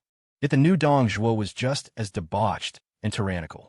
He had mustered the courage to come assassinate Dongjue, not for the common people, of course, but to gain political capital. He never expected this new Dongjue to be so cool with him. Weren't there rumors that he killed people at the drop of a hat? Let's talk as we walk. Xiao Ran took Cao Cao's hand. Cao Cao followed along, completely bewildered. He was utterly confused. "Brother Cao, let's exchange some notes, shall we?" Xiao Ran said. Cao Cao was baffled. "What notes?" "Married women." Xiao Ran grinned. "What was it that set you on this path?" As they walked, Cao Cao remained in a daze, but he did indeed exchange some notes with Xiao Ran. After all, in this era, constantly eyeing other people's wives was not a good habit. With whom could Brother Alman confide about such a thrill? Only Xiao Ran, a kindred spirit. But Cao Cao was, after all, a treacherous hero of his generation. He wouldn't feel a sense of camaraderie with Xiao Ran just because he met a fellow enthusiast. Seeing Xiao Ran completely off guard, he took the dagger out of his sleeve. Xiao Ran smiled faintly and happened to turn around. Cao Cao was startled, his courage instantly vanishing. He quickly presented the dagger. "This is a treasured blade passed down in my family, which I have come to present to the Prime Minister." Xiao Ran took the knife, a half-smile on his face. Cao Cao was scared out of his wits and quickly found an excuse to leave. Xiao Ran couldn't help but laugh out loud. Next up should be Jiao Chan's appearance. The anticipation was killing him. To maintain the suspense, Xiao Ran didn't even fully open his spatial perception, only letting it cover the entire Prime Minister's mansion. To be known as one of the four great beauties of all time, just how beautiful could Jiao Chan be? A few days later, Xiao Ran received an invitation from Wang Yun to be a guest at his mansion. Xiao Ran happily accepted. Jiao Chan was finally about to make her debut. He brought the mighty General Lu Bu along as an escort, with countless guards. Although Xiao Ran didn't need Lu Bu's protection at all, to preserve Lu Bu's reputation as the #1 general of the Three Kingdoms, Xiao Ran naturally had to let this adopted son continue to act as his bodyguard. After entering Wang Yun's mansion and a round of drinks, Wang Yun said, "Prime Minister, I have an adopted daughter, 16 years of age, who is skilled in song and dance. How about I have her perform for you?" Xiao Ran slammed the table, his face a mask of ice. Wang Yun was startled, thinking his plan had been seen through by Xiao Ran, and cold sweat instantly beaded on his forehead. Xiao Ran laughed again. "With such a treasure, why didn't you present her to me sooner?" I haven't said I'm giving her to you." Wang Yun was confused, but the plan seemed to be proceeding smoothly. Yet why did it feel so strange? He clapped his hands, and the sound of silk and bamboo instruments arose. A figure with a graceful silhouette walked in. Without even seeing her face, her figure alone was enough to make one's imagination run wild. However, seeing her face wasn't an option either, as it was veiled by 2 layers of silk gauze, hazy and completely indistinct. Xiao Ran didn't use his spatial perception, letting the anticipation build. "Is this Jiao Chan?" What a fantastic figure. Jiao Chan's chest wasn't the largest, her waist wasn't the slimmest, her bottom wasn't the shapeliest, and her legs weren't the longest, but when all these were combined, they were flawless, full of an alluring, soul-stirring charm.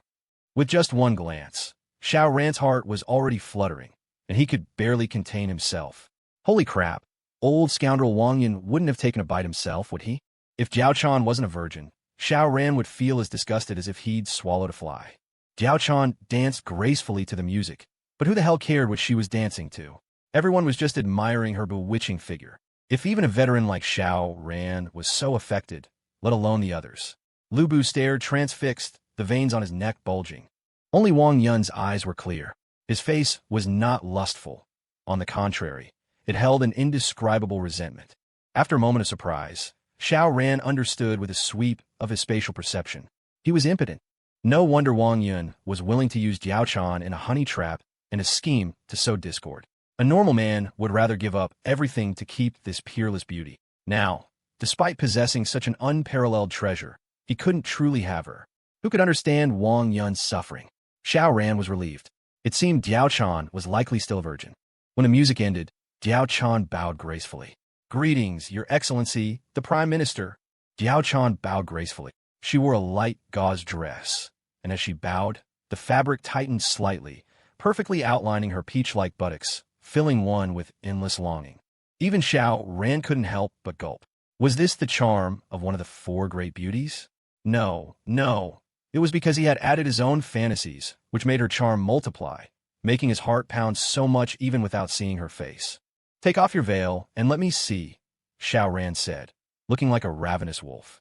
Jiao Chan, however, did not obey. She remained kneeling and said, "I am ugly. I dare not remove my veil for fear of frightening Your Excellency. It's fine.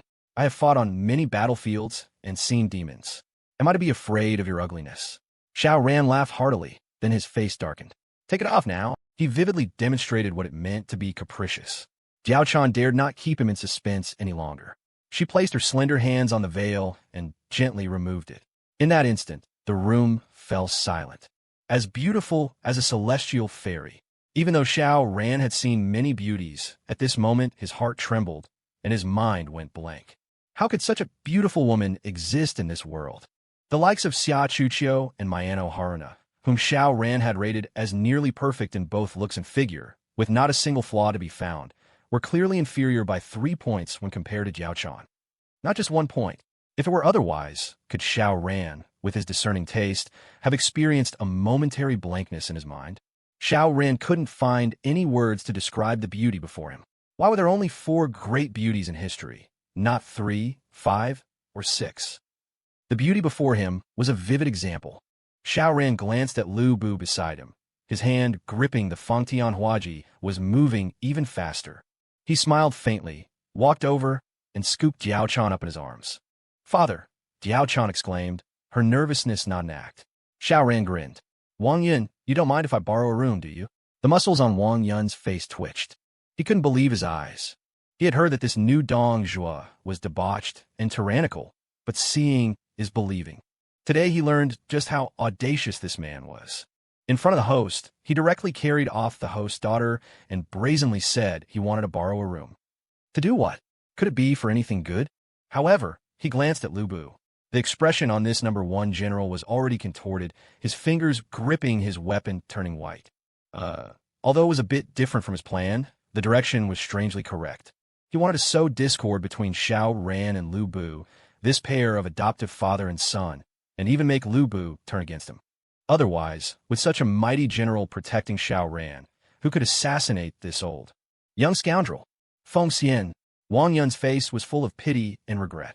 "I invited the Prime Minister today and introduced my daughter because I admired your heroic might and wanted to betroth her to you. Who knew? Who knew, alas?"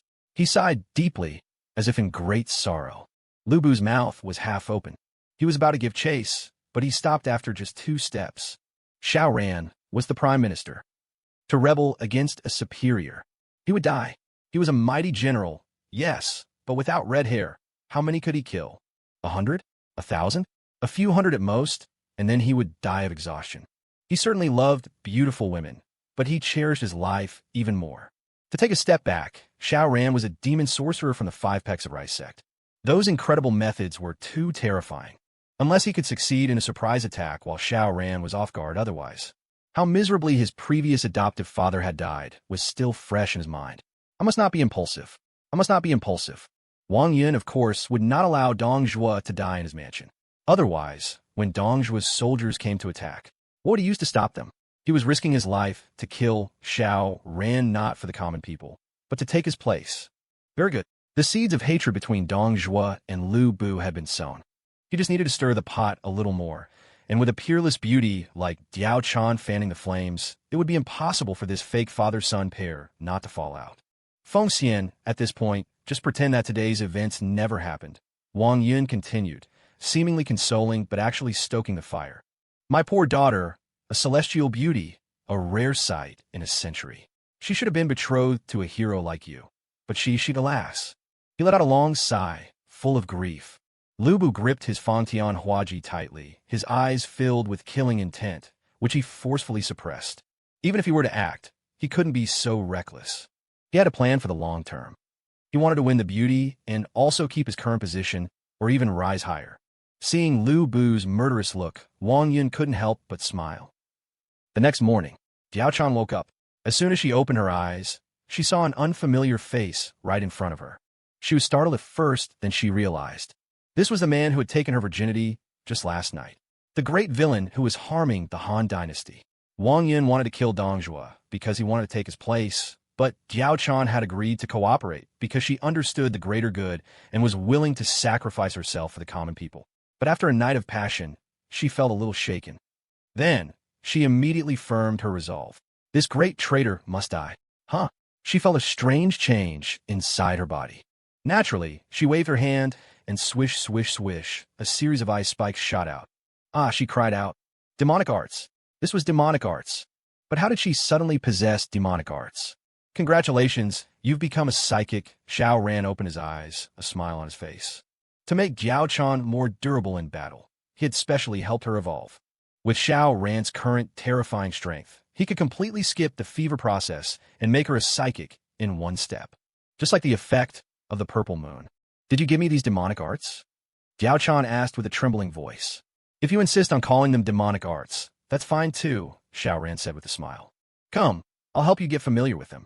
He said he was helping her get familiar with her psychic abilities, but he actually gave Diao Chan another 100 units of psychic energy. Yesterday, he had only given her 10 units to initially transform this peerless beauty. Now that her body had adapted to a certain extent, he could naturally continue to strengthen her. A stronger body meant more stamina for battle. To be the sole recipient of 1,000 graces, Diao Chan truly deserved to be one of the 4 great beauties of history. In just over half a year, she had already reached the 100,000 unit level. What did that mean? She could slaughter a city single-handedly. Diao Chan couldn't believe it herself, but Xiao Ran took her to the sea to test it. With a wave of her hand, an area of over 100 square kilometers was completely frozen, and not just the surface of the sea, but all the way to the seabed. She stared blankly at Xiao Ran, her expression incredibly complex. If she wanted to, she could completely take over the crumbling Han dynasty and become the first empress in history. Who could stand against her? But she was this powerful only because Xiao Ran had made her so. Then how powerful must Xiao Ran be? And people still wanted to assassinate someone like him. Lu Bu, that #1 general? It was a complete joke. Oh, who on earth are you? She asked, her voice trembling. A deity? A god who had descended to the mortal world to play games? Xiao Ran smiled faintly. I'm your man. Diao Chan couldn't help but blush, but such a powerful man could clearly end the chaos of the Han and re-establish order. Why didn't he? Why don't you become the emperor? She asked again. Not interested, Xiao Ran chuckled, holding Diao Chan in his arms. Can't you save the common people?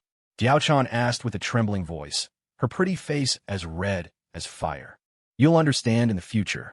It's not that I won't save them, but that the course of history is unstoppable, Xiao Ran said lightly. With a thought, he brought Diao Chan back to the Prime Minister's mansion and began his licentious life again. According to the course of history, Lu Bu, under the double instigation of Wang Yun and Diao Chan, would soon make a move against Dong Zhuo. But now, only Wang Yun was fanning the flames unilaterally. Lu Bu had no chance to see Diao Chan, and even if he did, Diao Chan would not act according to the plan.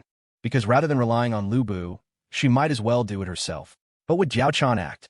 She knew clearly how powerful Xiao Ran was. It was a despairing level of power. However, Lu Bu finally decided to act. He had already sent all of Xiao Ran's troops away on some pretext and then entered the Prime Minister's mansion alone. He believed that as long as he didn't let Xiao Ran use his demonic arts, he could definitely kill this demon with a single blow. "Adoptive father," he called out from outside Xiao Ran's bedroom. Xiao Ran answered with a grunt. He had been waiting for Lu Bu for many days. Logically, this man should have acted long ago. Every day you delay, don't you cause a huge impact on the course of history? "Bu has an urgent matter to report," Lu Bu said. "Come in." Lu Bu entered and walked quickly toward Xiao Ran, saying, "Yuan Xiao and the others have once again gathered their forces for a second crusade against you, adoptive father." Xiao Ran timely showed shock, appearing very flustered. This was the moment. Lu Bu hadn't brought his Fangtian Huaji. Instead, he drew a short knife from his waist and slashed at Xiao Ran's neck. Splat! Blood spurted, and Xiao Ran's head was cleanly severed by him. Ha ha ha! Lu Bu laughed heartily. Success! He carried Xiao Ran's head out to intimidate the soldiers of the Prime Minister's mansion. Meanwhile, Wang Yun would take the opportunity to enter the palace and launch a coup, eliminating all of Xiao Ran's forces. Then, Wang Yun would take Xiao Ran's place, and he would acknowledge Wang Yun as his adoptive father and marry Diao Chan. The chaos in the Prime Minister's mansion was quickly quelled by Lu Bu, but when he went to find Diao Chan, he couldn't find her anywhere. No, Lu Bu roared at the sky. Within the spatial domain, Diao Chan watched all this with curiosity, then asked Xiao Ran in confusion, "Why did you want the whole world to think you were dead?" "Because this is history," Xiao Ran smiled. "Only with Dong Zhuo's death can there be the struggle for hegemony among the warlords, the tripartite confrontation of the three kingdoms, and the eventual unification under the Jin." Diao Chan couldn't understand, only feeling that this Xiao Ran was a very strange person. He could clearly become the emperor with ease. How could someone be so disdainful of power? Previously, Xiao Ran held the position of prime minister, holding the emperor hostage to command the warlords, yet he gave up such great power just like that. "What do you plan to do next?" Diao Chan asked. Xiao Ran smiled. "Go and swap identities with my idol." This time, the character he chose was Cao Cao. "The Qiao, Xiao Qiao, Zhenji, Sun Shangxiang, I'll snatch them all. In a word, I want them all." This time, he didn't plan to kill Cao Cao, but to lock his idol up for a while and impersonate him. With his spatial domain open, whoever he wanted others to think he was, that's who he was. Amidst Diao Chan's faint gasp of surprise, the two had already disappeared from the Prime Minister's mansion. Diao Chan. Lu Bu was stunned. He thought he heard the voice of his beloved woman, but when he listened again, there was no trace of the beauty to be found. "General, why are you carrying a pig's head?" a subordinate asked. "Huh? Lu Bu quickly threw the pig's head away. How strange. He had clearly killed that demon. His heart was in turmoil, but when Xiao Ran did not reappear, he slowly began to relax. However, the pig's head incident became a puzzle that would haunt him until his death. Did Xiao Ran die or not? Xiao Ran left with Diao Chan. In a single breath, they traveled 10,000 li and soon found Cao Cao. "Idol, let me borrow your identity for a while. I guarantee you won't lose the Battle of Red Cliffs." Xiao Ran smiled and tossed Cao tens of thousands of li away. "You could take your time coming back." Xiao Ran took Cao Cao's place and slowly developed his power. At this point, Cao Cao's faction was by no means the strongest. Yuan Xiao was the most powerful warlord. Xiao Ran flipped through the history books. Although Dong Zhuo's downfall was a bit late, it was more or less right. Let's follow the history books from now on. Several years passed in a flash. Xiao Ran's power grew larger and larger, and he eventually had a great battle with Zhang Xiao. Naturally, Xiao Ran won.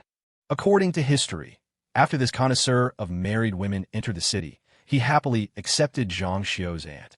As a result, Zhang Xiao held a grudge and stabbed him in the back, forcing Cao Cao to flee in disarray and leaving the mighty General Dianwei behind. As someone who was used to collecting a large number of generals in Three Kingdoms games, Xiao Ran said that he was naturally unwilling to let a mighty general like Dianwei die. It's fine. How could the death of one or two fewer people possibly change history? Xiao Ran accepted Zhang Xiao's surrender. After entering the city, he immediately asked where the fun was. Who among his subordinates didn't know their lord's little hobby? Zhang Xiao's uncle was Zhang Ji. His widow is only in her 20s and is said to be a rare beauty. "Ha!" Xiao Ran nodded in satisfaction. Go! A subordinate led the way, with the mighty General Dianwei as an escort. Xiao Ran soon arrived at Zhang Ji's mansion. Someone had already informed them, So as soon as Xiao Ran entered, he saw a woman in mourning clothes come forward and bow gracefully. Zhou, wife of Zhang Ji, pays her respects to the Prime Minister. Xiao Ran chuckled. You know me? The Prime Minister's fame is widespread. Of course I know you, the woman said, not daring to rise without permission. Stand up and let me have a look, Xiao Ran said. Only then did the woman rise, looking at Xiao Ran with a shy and timid expression. Holy crap, Brother Xiao really has good taste. Although this Lady Zhou was not as peerlessly beautiful as Jiao Chan, she was still a rare beauty, especially her figure. She was fully ripe, every inch of her exuding the charm and allure of a mature woman, a kind of soul-stirring flavor that came from her very bones. Moreover, as the saying goes, a woman is most beautiful in mourning. This coarse linen garment, far from diminishing her radiance, actually added a touch of seductive charm. Xiao Ran's heart fluttered as well. Wonderful. He laughed heartily, picked up Lady Zhou, and walked straight into the inner chamber. A night of passion. History records that Prime Minister Qiao dallied with Lady Zhou every day, so happy he forgot to return home. This continued until Zhang Xiu heard the news and sent a large army to attack, vowing to kill the scoundrel Qiao. My lord, we must leave.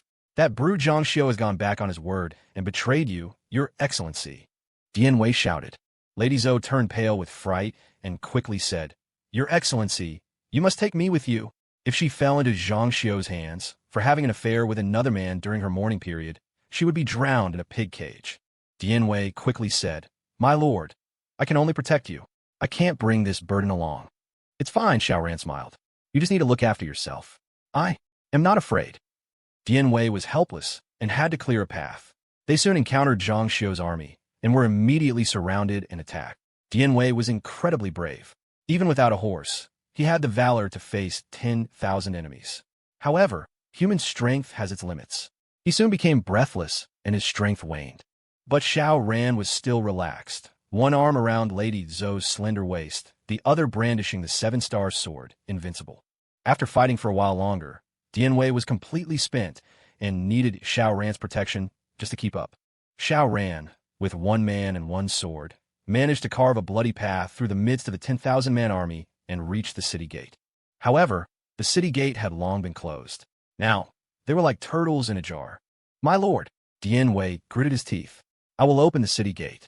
But even if he had the strength of 10,000 men, the gate's bolt was made of metal and weighed over 1,000 jin, requiring many people to lift it. Dian Wei wanted to open the gate by himself? Absolutely impossible. It's over. My lord, Dian Wei is incompetent and has failed you, Dian Wei said miserably. Lady Zhou had a sorrowful expression. Was it no escaping death after all? Move aside. Xiao Ran laughed, walked over, and kicked the gate. Bang! The two gate doors immediately flew out, simultaneously shattering into pieces, and the gate bolt was clearly twisted. Holy crap! Seeing this, not only were Dian Wei and Lady Zhou dumbfounded, but even the pursuing soldiers behind them forgot to attack. Was this really something a human could do? With one kick, the two gate doors and the bolt flew out together? Even a siege ram didn't have that much power. No wonder these three had managed to fight their way from Zhang's mansion all the way here. Thinking about the horror of that kick, the soldiers in front couldn't help but retreat. Don't go looking for death. Haha. See you next time. Xiao Ran sheathed his sword, grabbed Dian Wei instead, and with a leap, swish, he crossed the 40-foot wide moat and strode away. They had no horses and weren't fast, but who dared to pursue them? A soldier who didn't know better asked, General, aren't we going to chase them? The general in charge of the pursuit kicked him over. Chase, chase, chase. You go chase them to your death. Let's go. Hurry back and report to the Lord. Xiao Ran returned to the military camp with Lady Zhou and Dian Wei. Upon learning that their lord had been attacked and that the young pup Zhang Xiu had dared to go back on his word and betray him, the generals under his command were all furious. They all requested to be the vanguard and bring back Zhang Xiu's head to present to their lord. Xiao Ran naturally did not refuse. However, when they heard Dian Wei's account of their lord's martial prowess, how he had, in fact, led Dian Wei out of the encirclement and kicked the city gate open and sent it flying, all the mighty generals couldn't believe it. Their lord, was that fierce? If he was really that fierce, would his assassination attempt on Dong Zhuo have failed? Kicking a city gate open was already hard to imagine, but kicking it flying? What a joke. Since when did you, Dian Wei, become such a bootlicker? Xiao Ran gave the order, and the army attacked the city. Zhang Xiu's army, thus became a thing of the past. As history progressed, Cao Cao's army became the most powerful warlord at the end of the Eastern Han dynasty. He took control of Emperor Xian of Han and became the second great minister to hold the emperor hostage to command the warlords. Xiao Ran counted the time. It's time to collect Zhenji. In 204 AD, Xiao Ran personally led a large army to attack Yi City. A few days later, the city fell. According to history, Zhenji would be noticed by Qiao Pai, who would snatch her away to be his wife. After Qiao Pai became emperor, he even made Zhenji his empress, showing how much he doted on her. However, Zhenji was the wife of Yuan Shao's son, Yuan Shi. Qiao Pai truly lived up to being Qiao Cao's son. Even his habit of liking married women was the same. Xiao Ran, of course, would not yield. He wasn't his son. He acted first and had Zhenji sent to his temporary residence. In the bedroom, Xiao Ran met this famous beauty of the three kingdoms. Zhenji was also a legendary woman. After becoming Qiao Pai's wife, she even had an ambiguous relationship with her brother-in-law, Qiao Ji. Qiao Ji wrote, "Ode to the Luo River Goddess," and the prototype for the goddess was Zhenji. However, right now, this legendary beauty did not know her fate and was sobbing in the room. As a member of the defeated side, and the daughter-in-law of Yuan Shao, she was sure to face death, and before that, who knew how much humiliation she would have to endure? She heard footsteps and looked up in fear. What met her eyes was a young man in his 20s. After seeing Zhenji, Xiao Ran's eyes lit up. No wonder Qiao Pai would marry her and even make her his empress, not caring that she was another man's wife. Beautiful. Besides her beauty, she had an indescribable, pitiful charm, but it wasn't the kind that made people pity her, but rather made them want to bully her even more to gain double the pleasure. Hiss, this woman is a bit of a siren. Yuan Shao's son married her and didn't die an early death? Xiao Ran smiled faintly.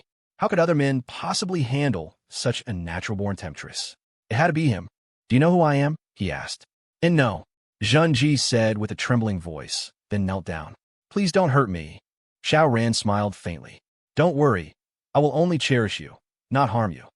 The room was full of spring, wonderful beyond words. The Qiao family men really had good taste. Xiao Ran once again enjoyed himself so much he forgot to return home. He played for more than 10 days before leading his army back to court. Back in the capital, he still had the two great beauties Jiao Chan and Lady Zhou. With three beauties as company, Xiao Ran looked forward even more to the Xiao, Xiao Qiao, and Sun Shangxiang, especially Sun Shangxiang. Why let that big-eared thief have her when she could be with him? Several more years passed, bringing them to the time of the Battle of Red Cliffs. Xiao Ran led a 1,000,000-man army to attack Jiangdong. In actual history, it was the Jiangdong regime that defeated Qiao's army, but Mr. Luo Guanzhong clearly favored imperial Uncle Lu, fabricating tales like Zhuge Liang borrowing arrows with straw boats and borrowing the east wind, attributing the credit for the Battle of Red Cliffs to the big-eared thief. And his depiction of Guan Yu righteously releasing Cao Cao at Huarong Pass was the height of wishful thinking. Speaking of fantasy, Mr. Luo was the true originator. The battle could be fought, however. Xiao Ran sat in the central command tent and had a message sent to the Jiangdong regime. If you want me to withdraw my troops, obediently hand over the two Qiaos and Sun Shangxiang.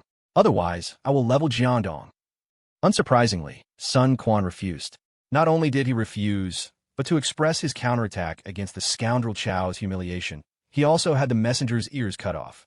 In a war between two nations, one does not kill the messenger, but to humiliate a messenger in such a way was naturally an expression of a determination to fight to the death.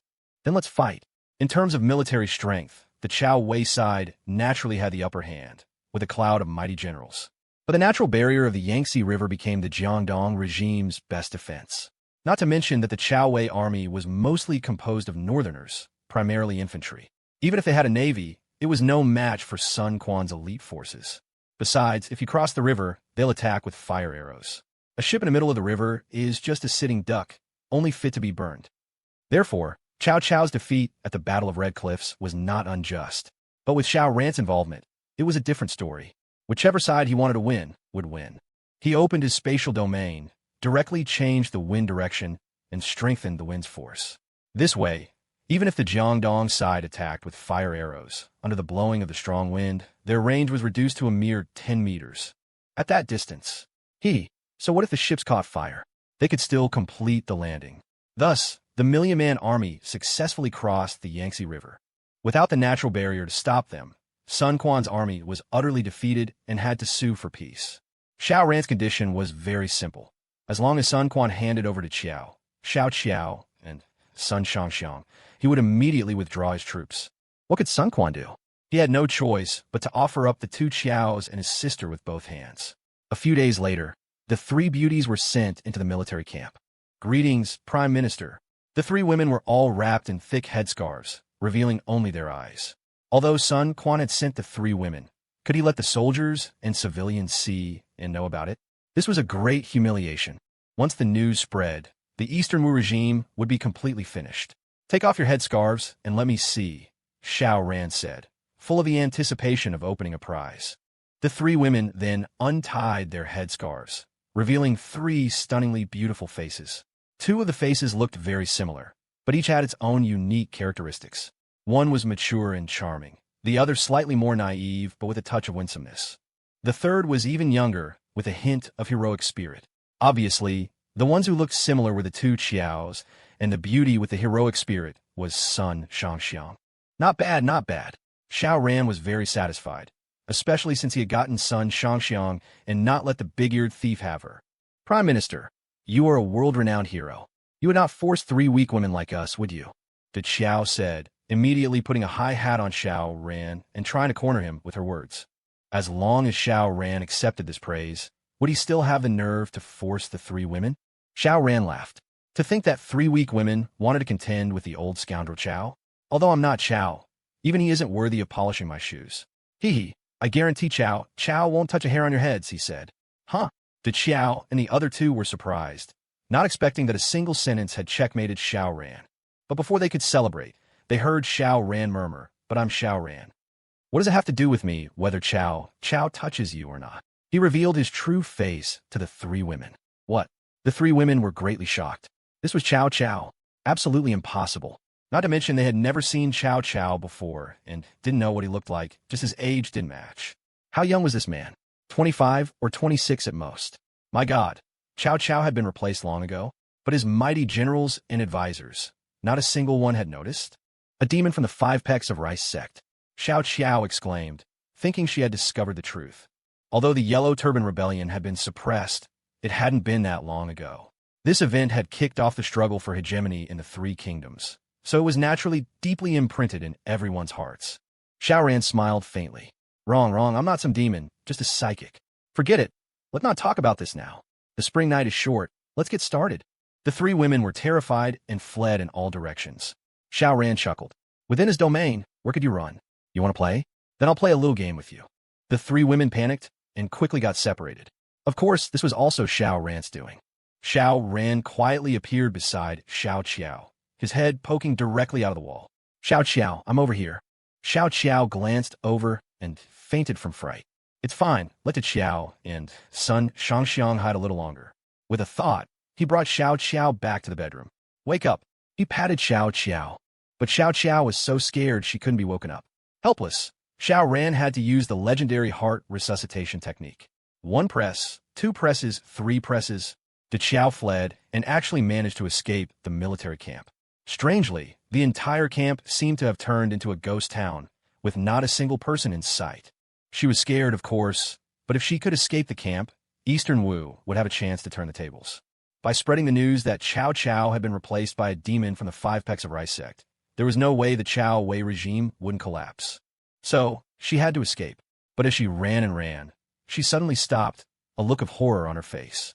Because she was clearly running out of the camp, but as she ran, another camp appeared in front of her.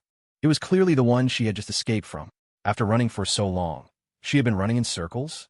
This was demonic arts. She understood. Xiao Ran wasn't afraid of her escaping at all, because he had trapped her with demonic arts. What did she do? The only way was to kill the demon. She couldn't help but reach for her bosom, where a dagger was hidden. When she came, she had already made up her mind to commit suicide to preserve her chastity if she saw Qiao. Now, she had changed her mind. She would use this dagger to assassinate the demon. That way, even if she died here, Qiao Wei would fall into chaos, and the crisis of Eastern Wu could be resolved. She stealthily crept in, trying to recall the location of Xiao Ran's tent. This should be it. She slipped inside. But once inside, she was stunned. Was this a tent? It must be fake. What did she see? It was actually a hot spring, still bubbling with steam. Because the steam was so thick, she could only vaguely see that there seemed to be 2 people inside. Xiao Ran played for a day, feeling great. Then, he issued an order that only a fatuous ruler would give. Withdraw the army. This caused an uproar among his subordinates, nearly leading to a mutiny. So many people had died, and they were on the verge of annihilating Eastern Wu, and you're telling me to withdraw the army? We've been fighting and bleeding our asses off just so you could snatch 3 women? But Xiao Ran only needed to show a little bit of his strength, and no one dared to say anything more. He moved a mountain over. Thus, the Chao Wei army withdrew. Eastern Wu was greatly wounded in this battle. Although the Chao Wei side was victorious, they withdrew without taking a single piece of land or a single person. Oh wait, they did take 3 people. Naturally, it was a great loss, which in turn gave Liu Bei an opportunity. Thus, the tripartite confrontation of the 3 kingdoms was established. Xiao Ran couldn't help but praise himself. After messing things up to this extent, he could still manage to justify it. He calculated the time. Although there were still some beauties in the 3 kingdoms period, he had already acquired all the major ones. Forget it. Let Xiao Qiao come back. He had already been in this era for over 10 years. His time ability had long been usable. With a thought from Xiao Ran, Xiao Qiao appeared before him. A bit of a miscalculation. He had originally only planned to impersonate Xiao Qiao for 3 to 5 years, but he had accidentally overplayed his hand. The current prime minister, Qiao, had a full beard and none of his former heroic bearing. It's you. Xiao Qiao recognized Xiao Ran at a glance. Wasn't the new Dong Zhuo he had tried to assassinate back then this young man in front of him? His gaze swept around again. What was going on? There were 6 beauties in the room, all of them national treasures, and each was plump and alluring, exactly his favorite type. Were they Xiao Ran's wives? If he could snatch them, how wonderful that would be. Seeing Xiao Qiao still a bit distracted at a time like this, Xiao Ran was speechless. Truly, a leopard can't change its spots. He coughed and said, Brother Qiao. Huh. Xiao Qiao looked at Xiao Ran, his heart filled with confusion. I've been impersonating you as prime minister for many years, making you wander for so long. It's been hard on you, Xiao Ran said with a smile. Although history is still moving in its predetermined direction, you've been away from the center of power for too long and can no longer see the current situation clearly. It's fine. I'm a person who always sees things through to the end. Here, take these few pages.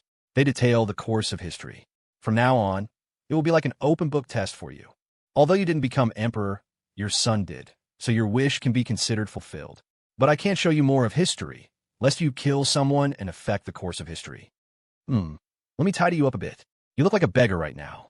With a thought from Xiao Ran, Xiao Qiao was instantly refreshed. He looked left and right and couldn't help but clap his hands. You look much better like this. It's just that this Xiao Qiao was more than a decade older than expected. It couldn't be helped. Had Xiao Qiao had a single good day in all these years? All right, Brother Qiao, we'll meet again if fate allows. Xiao Ran smiled and left with Jiao Chan and the other 5 women. Xiao Qiao was still in a daze. He had been inexplicably exiled, and now he inexplicably had power again. It was too strange. My lord, a group of generals and advisors rushed in, having heard the exclamation. Xiao Qiao's gaze swept over them. There were old generals, but also newcomers. Although he had been wandering, he had kept an eye on the situation and knew that the great cause of Chao Wei was already established. He just hadn't expected to have a day of return. He was very excited. At this moment, he felt no anger, only relief and joy. However, after adjusting, he immediately issued a wanted notice for the arrest of Xiao Ran and the 7, including Jiao Chan. Brother Qiao was a man who would rather wrong the world than let a single person wrong him. After suffering such a huge loss, how could he swallow this insult? Besides, what if Xiao Ran got the urge again one day and wanted to swap identities with him? He didn't want to go wandering again. He had almost died many times over the past decade. Therefore, this demon from the 5 Pecks of Rice sect must be captured and beheaded. Beheading wasn't enough. He had to be ground to dust, otherwise he wouldn't be able to sleep at night. Xiao Ran opened his spatial domain and watched Xiao Qiao arrange the future direction of the empire, nodding slightly. More or less right. It seemed Brother Qiao still had a sense of the big picture and wasn't acting on impulse. That's good. He didn't want his trip to cause this timeline to deviate severely from its predetermined course. As for being wanted, he didn't care at all. Xiao Ran swiped his hand, and time began to flow rapidly. The stars turned, and the world changed. Xiao Ran and the 6 women, including Jiao Chan, seemed to transcend time, watching the myriad phenomena of the human world. The struggle for hegemony in the 3 kingdoms continued, but the 3 giants, Cao Cao, Liu Bei, and Sun Quan, all died of old age one by one. The new generation rose, and eventually, the 3 kingdoms were unified under the Jin dynasty, and China once again welcomed a great unification. The 6 women, including Jiao Chan, were filled with both sighs and immense shock. They knew that Xiao Ran possessed terrifying power, but controlling time? That was still far beyond their expectations. At this point, the Xiao Qiao, and Jinji had also accepted their fate. Their own husbands had already died of old age in the river of time, but what about them? They were still young. What are we now? The Qiao asked Xiao Ran with a trembling voice. There was awe, excitement, and a fear that came from her very bones. In the life of a mortal, so what if one was a great warrior? After 100 years, they would all turn to a pile of yellow earth. But Xiao Ran could travel freely in the long river of time. Xiao Ran shrugged. Actually, I'm not clear either. In terms of controlling his time ability, he was also a novice. Perhaps we are gods, he said after a moment's thought. Jiao Chan and the other 6 women had all become psychics. Even the last to join, the 3 Qiaos, had currently reached the 100,000 unit level. They were supermen among supermen, fully qualified to be called gods. Were there any beauties during the Eastern and Western Jin dynasties? It seemed so, but none were famous. Forget it, let's move on. Xiao Ran's taste had become discerning. He wouldn't accept any goddess unless she was of the highest quality. A thought stirred in his mind. He stopped manipulating time and instead opened his spatial perception. Whoosh, he appeared thousands of miles away. Egypt. He needed to verify something. Jiao Chan and the other 5 women felt a blur before their eyes and found themselves in another place. Where is this? They were all bewildered. First, it was very hot here. Second, the people here were so strange. Why was their skin so dark? Were they even human? And when these people opened their mouths, they were even more confused. They couldn't understand, not a single word. Xiao Ran led the 6 women on a tour, experiencing the local customs and culture of Egypt in this era. However, there were 2 things he never saw: the Sphinx and the Great Pyramids. There were indeed pyramids, but they were small, nothing like the ones seen in history, where a single stone weighed 10 or even dozens of tons. He suddenly burst out laughing. Husband, what are you laughing at? Jiao Chan asked curiously. However, she seemed more interested in this strange place, her gaze constantly scanning the surroundings. Despite being in an unfamiliar place, she felt no fear. A big shot with 100,000 units of power, not to mention this was the age of cold weapons. Even in a high-tech era, even missiles would have a hard time hurting her. Xiao Ran suppressed a smile and said, I'm laughing at how those Western robbers could never have imagined that I could travel through time and expose their lies. Westerners had always boasted about how advanced their civilization was, claiming to have advanced systems even before the Common Era, with super geniuses like Aristotle passing down advanced knowledge, which then led to a great explosion during the Renaissance. In short, the entire process of world civilization was led by Westerners. At first, we believed it without a doubt. But as people's cognitive levels grew higher and higher, many doubts emerged one by one. For example, Aristotle wrote millions of words in his magnificent works on parchment. The problem is, even if all the sheep in Greece at that time were slaughtered, it wouldn't have been enough for him to use. Furthermore, the Westerners linked Europe and Egypt, bundling their histories and cultures together, such as the mysterious and majestic pyramids. You see, we used to wonder how the Great Pyramids were built. In ancient times, how did they move and stack such heavy stones? For this, we even came up with some methods for them, like canal transportation. But what was the reality? After just 100 years, the pyramids and the Sphinx had weathered beyond recognition. It's ridiculous, isn't it? They survived for thousands of years, only to rapidly weather in the last century. Thus, a portion of people proposed the concept of Western pseudo-history. The entire history of the West is a fabrication. There was no Aristotle. Western science was brought back and stolen by Western missionaries like Matteo Ricci during the Ming Dynasty, including but not limited to knowledge of mathematics, astronomy, and geography. Take astronomy, for instance. To study astronomy, you need observatories and a vast range of observation. In our country, there are many such sites, but in the West, not a single one. The Renaissance was able to happen without astronomical observations, which require decades or even hundreds of years of accumulation to record the changes in celestial bodies. The Westerners had a renaissance, and suddenly they had all the data, a gift from God. In this era, Xiao Ran saw no Great Pyramid, no Sphinx. And if he were to turn the clock to the early 20th century, he would probably see modern construction sites, where these masterpieces of the ages were artificially cast and built. A bunch of Western robbers and liars. They rob and steal your things, and that's not enough. They have to tell you with an arrogant look, "You are backward and ignorant. You must follow us, be our followers forever, and never think of surpassing us." Therefore, whenever anyone tries to catch up with them in the high-tech field, the West raises the big stick of sanctions. A bunch of savages a few hundred years ago, who became robbers in modern times and cloaked themselves in civilization. But can they get rid of the despicableness and filth in their bones? Xiao Ran sneered. However, in his own timeline, Huaxia had once again become the #1 power, with the Western powers all as subordinates.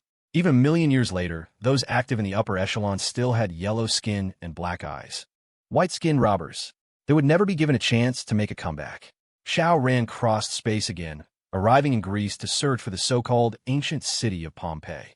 The West had heavily publicized this city destroyed by a volcanic eruption, claiming it was the crystallization of ancient Greek civilization to show how democratic and developed ancient Greece was. But the excavated artifacts were of such low-quality forgery. Xiao Ran, in the spirit of seeking truth from facts, still searched carefully.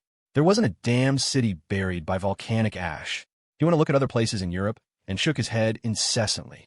Europe in this era had almost no concept of cities, only stone castles, and the standard of living was appallingly low. Xiao Ran remembered that the shovel appeared in Huaxia at least 1,000 years earlier than in Europe. You must know that this was an era based on agriculture. For such an important farming tool as a shovel to appear so late in Europe showed how low the productivity was at that time. Farmers could barely feed themselves, so how much grain could they hand over to their slave masters? No wonder ancient European wars were on the scale of hundreds or thousands. If it exceeded 10,000, it could be recorded in the annals of history and called a war of the ages. Oh, they didn't even have paper-making technology. Xiao Ran's spatial domain could cover the entire Earth. He shook his head as he watched. Beauties? Europe in this era really couldn't produce beauties. Every single one was sloppy, disheveled, and looked like a beggar. He really couldn't pick one out. Moreover, Europeans were not born tall. Xiao Ran scanned them. Most European men were only around 160 centimeters, and women were around 155 cm.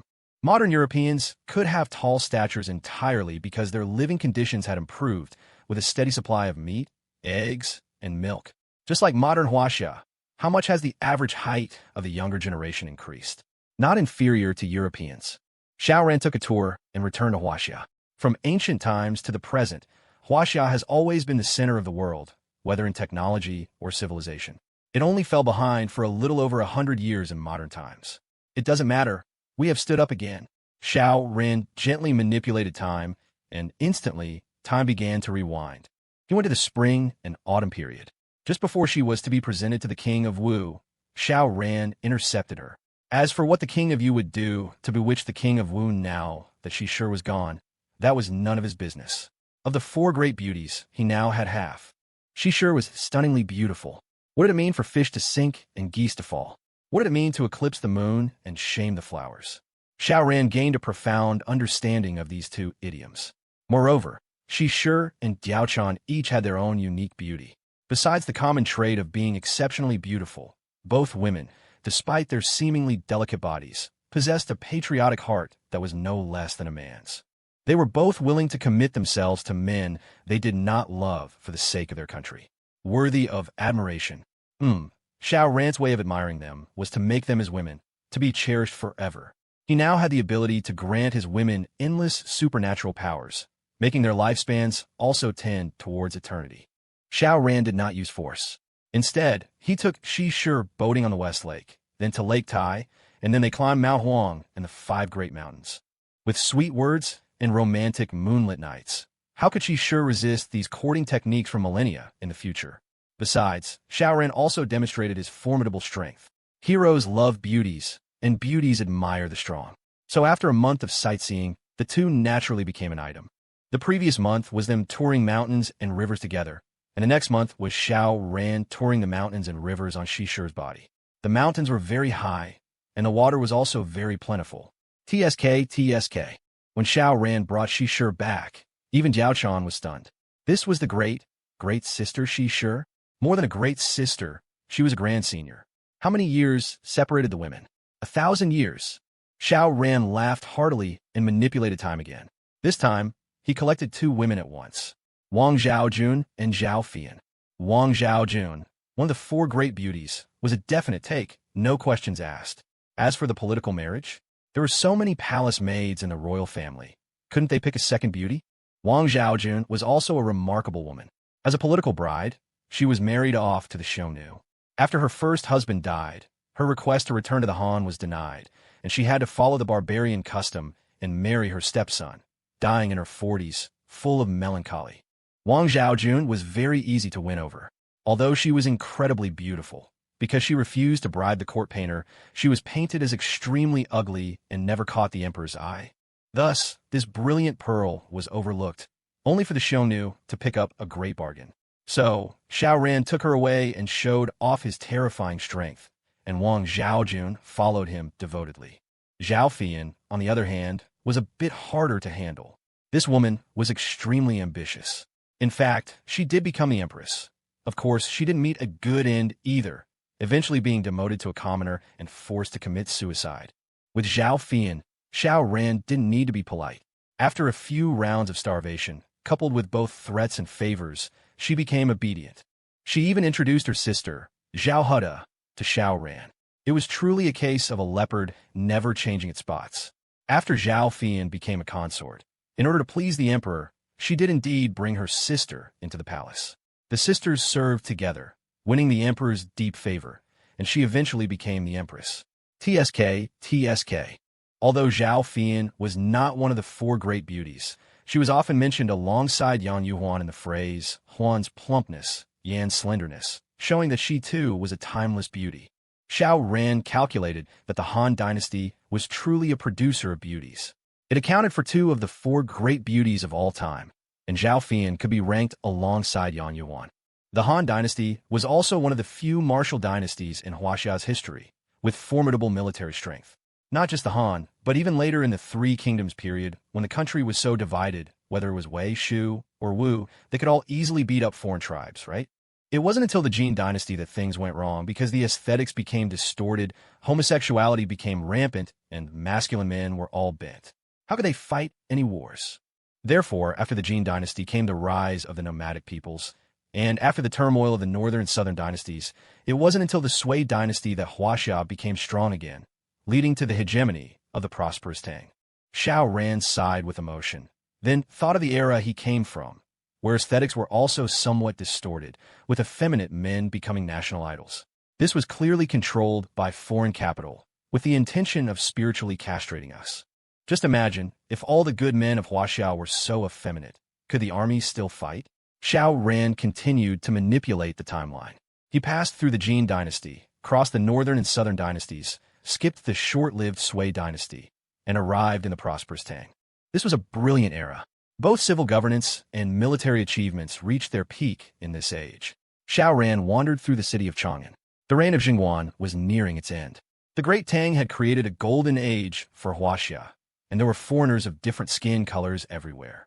Xiao Ran even saw black people. They were called Kunlun slaves, sold to novelty-seeking rich people. All had been castrated. Xiao Ran learned that these Kunlun slaves were captured by the Turks from the Egypt region and transported to the Great Tang via the Silk Road for sale. These Turks had already conquered modern-day Oman and other Middle Eastern countries.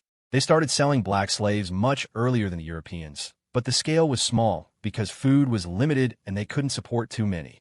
Unlike the Americas, which not only had fertile land and abundant resources, but the natives had also been mostly killed off by the white men, creating an urgent need for a large labor force without worrying about food shortages. Thus, the black slave trade spiraled out of control. Xiao Ran did not interfere with history, but casually found tavern. The Great Tang was an open and inclusive country. Li Shimin himself had some barbarian blood, so he was not one to stick to conventions. Chang'an was a cosmopolitan metropolis that could accommodate all the peoples of the world. Here, Xiao Ran saw Huji dancers with blonde hair and blue eyes, fair skin, but they were not Europeans but Persians. The way they performed the belly dance was so enchanting that even Xiao Ran couldn't help but cheer, and he didn't know whose silver ingots he had swiped, but he casually tossed them out as a tip. He then went to the brothels to broaden his horizons. They were open, truly open, passionate and unrestrained. You could find fiery hot babes, gentle and scholarly women, or cool and proud, queenly types. Xiao Ran lingered, forgetting to return, leaving his mark in different eras. Emperor Taizong passed away. The prosperous Tang did not end, but slowly declined. However, after a female emperor ascended the throne, the golden age of the Tang continued. Who says women are inferior to men? Xiao Ran had no intention of taking the female emperor. The empress belonged to the entire Great Tang. He wouldn't snatch her. However, this was ultimately a male-dominated era, and the appearance of one female emperor could not change the social status quo. Thus, in her later years, the great empress had to abdicate the throne. A new emperor took the stage. Li Longji arrived, ushering in the Kaiyuan era. Even the most brilliant and martial emperor could not escape the pattern of becoming muddle-headed in his old age, and Li Longji was no exception. However, Xiao Ran didn't give Li Longji the chance to sleep with his daughter-in-law. He had taken Yang Yuan long before. The Tang dynasty favored plumpness as beauty. However, in Xiao Ran's view, this wasn't fat, but voluptuous. Yang Yuan was the best representative of voluptuousness. Whereas she fat? Was having a full bust called fat? Having a round bottom called fat? She clearly had a waist, and the proportions seemed amazing. When she walked, her slender waist swayed like a willow, and her hips swayed from side to side. It was incredibly alluring. Now, not only were the four great beauties assembled, but the pair of plump Huan and slender Yin was also complete. Xiao Ran didn't move the timeline, but observed. Was Li Longji's late-life incompetence really caused by Yang Yuan? He didn't believe it. In this world where men held absolute dominance, could a woman dictate the rise and fall of a dynasty? The facts proved that Xiao Ran was not wrong. Li Longji indeed did not sleep with his daughter-in-law, but without consort Yang, there would have been a consort Zhang or a consort Li. Would an emperor ever lack for beautiful women? Of course, compared to Yang Yuan, all the others were far inferior. Yang Yuan's voluptuous beauty was absolutely in a class of its own. The ratio of her chest, waist, and hips was truly perfect and inimitable. Li Longji still had his favored eunuch, Gao Li. Li Bai was still unrecognized and frustrated, and in Lushan also contributed an idiom, the claw of Lushan. Xiao Ran couldn't help but wonder if, in history, Yang Yuan and Lushan had actually had an affair. He couldn't ask Yang Yuan now, of course. She had been with him from early on, and he had been her first. But considering Li Longji's age, he probably wasn't up to it by then. Even if he could get it up with the help of drugs, he likely couldn't satisfy consort Yang, who was in the prime of her life. And Lushan was able to enter the inner palace, making him pretty much the only other man Yang Yuan could come into contact with. Considering Lushan's physical condition, it seemed consort Yang had no other choice. Perhaps Lushan was audacious enough to force himself on Yang Yuan, and she naturally wouldn't dare to speak up. Otherwise, to cover up the scandal, Li Longji would probably have had her killed as well. And so, it was a muddle-headed affair, one mistake after another. After the Lushan rebellion, the prosperous Tang took a sharp downturn, losing its prestige as the Celestial Empire. Thus, the Great Tang slowly disintegrated. The 5 dynasties and 10 kingdoms. This was probably the most miserable time for the Han people. The population plummeted, and they were reduced to 2-legged sheep. Women had it even worse, accompanying the army on campaigns. When there was food, they were repeatedly violated by the soldiers, and when the food ran out, they were slaughtered and eaten. Xiao Ran sighed and quickly moved the timeline forward, arriving at the Song dynasty. Zhao Kuangyin put on the yellow robe and became Emperor Taizu of Song, but he passed the throne to his brother, so the Zhao imperial family were all descendants of Zhao Kuangyi. However, Zhao Kuangyi was also a fierce warrior. It was he who actually ended the 5 dynasties and 10 kingdoms, reunifying Huaxia. Xiao Ran casually took the peerless courtesan Li Shurshur. Li Shurshur was actually a singing courtesan, not a prostitute who sold her body directly. She was a much higher class, proficient in zither, chess, calligraphy, and painting. In modern terms, she would be a standard talented woman. What Xiao Ran needed to do was very simple. He threw a large amount of silver at it, directly obtaining Li Shurshur's indenture contract and becoming her new master. If the master wanted to favor a maid, could the maid refuse? The Song dynasty valued literature over martial arts, and the consequence of this was poor military performance. Thus, the Song was bullied by various nomadic peoples, especially the Jurchen invasion, which directly captured two emperors, along with a large number of imperial concubines and palace maids. On the way back, countless concubines and maids were humiliated, and even the esteemed empress could not escape the fate of becoming a plaything. Xiao Ran shook his head and couldn't help but think of Duke Ai's words. Dignity is only found on the edge of a sword. Truth is only within the range of a cannon. The Song dynasty was indeed wealthy. It was said that its economy accounted for 60% of the entire world's at the time. However, what was the use of just having money? Without a strong military to protect property, one could only become a fat sheep for others to plunder. National defense is the key to whether a country can stand tall. The northern Song was gone, and the capital was moved to the southern Song. A prodigy of his generation rose on the steps, quickly ascending to the stage of contention for hegemony. After the Song and Mongols allied to eliminate the Jurchens, the Mongols immediately turned around and wiped out the cornered southern Song. Thus, the super empire that swept across Asia and Europe was born. The Yuan. Xiao Ran watched as the Mongol iron cavalry swept through Siberia, breaking through into Eastern Europe like a hot knife through butter, fighting all the way to the banks of the Rhine. If not for the successive deaths of several Khans, which led to succession disputes, the whole of Europe would probably have been finished. But the brutal Yuan dynasty did not rule over the Central Plains for many years.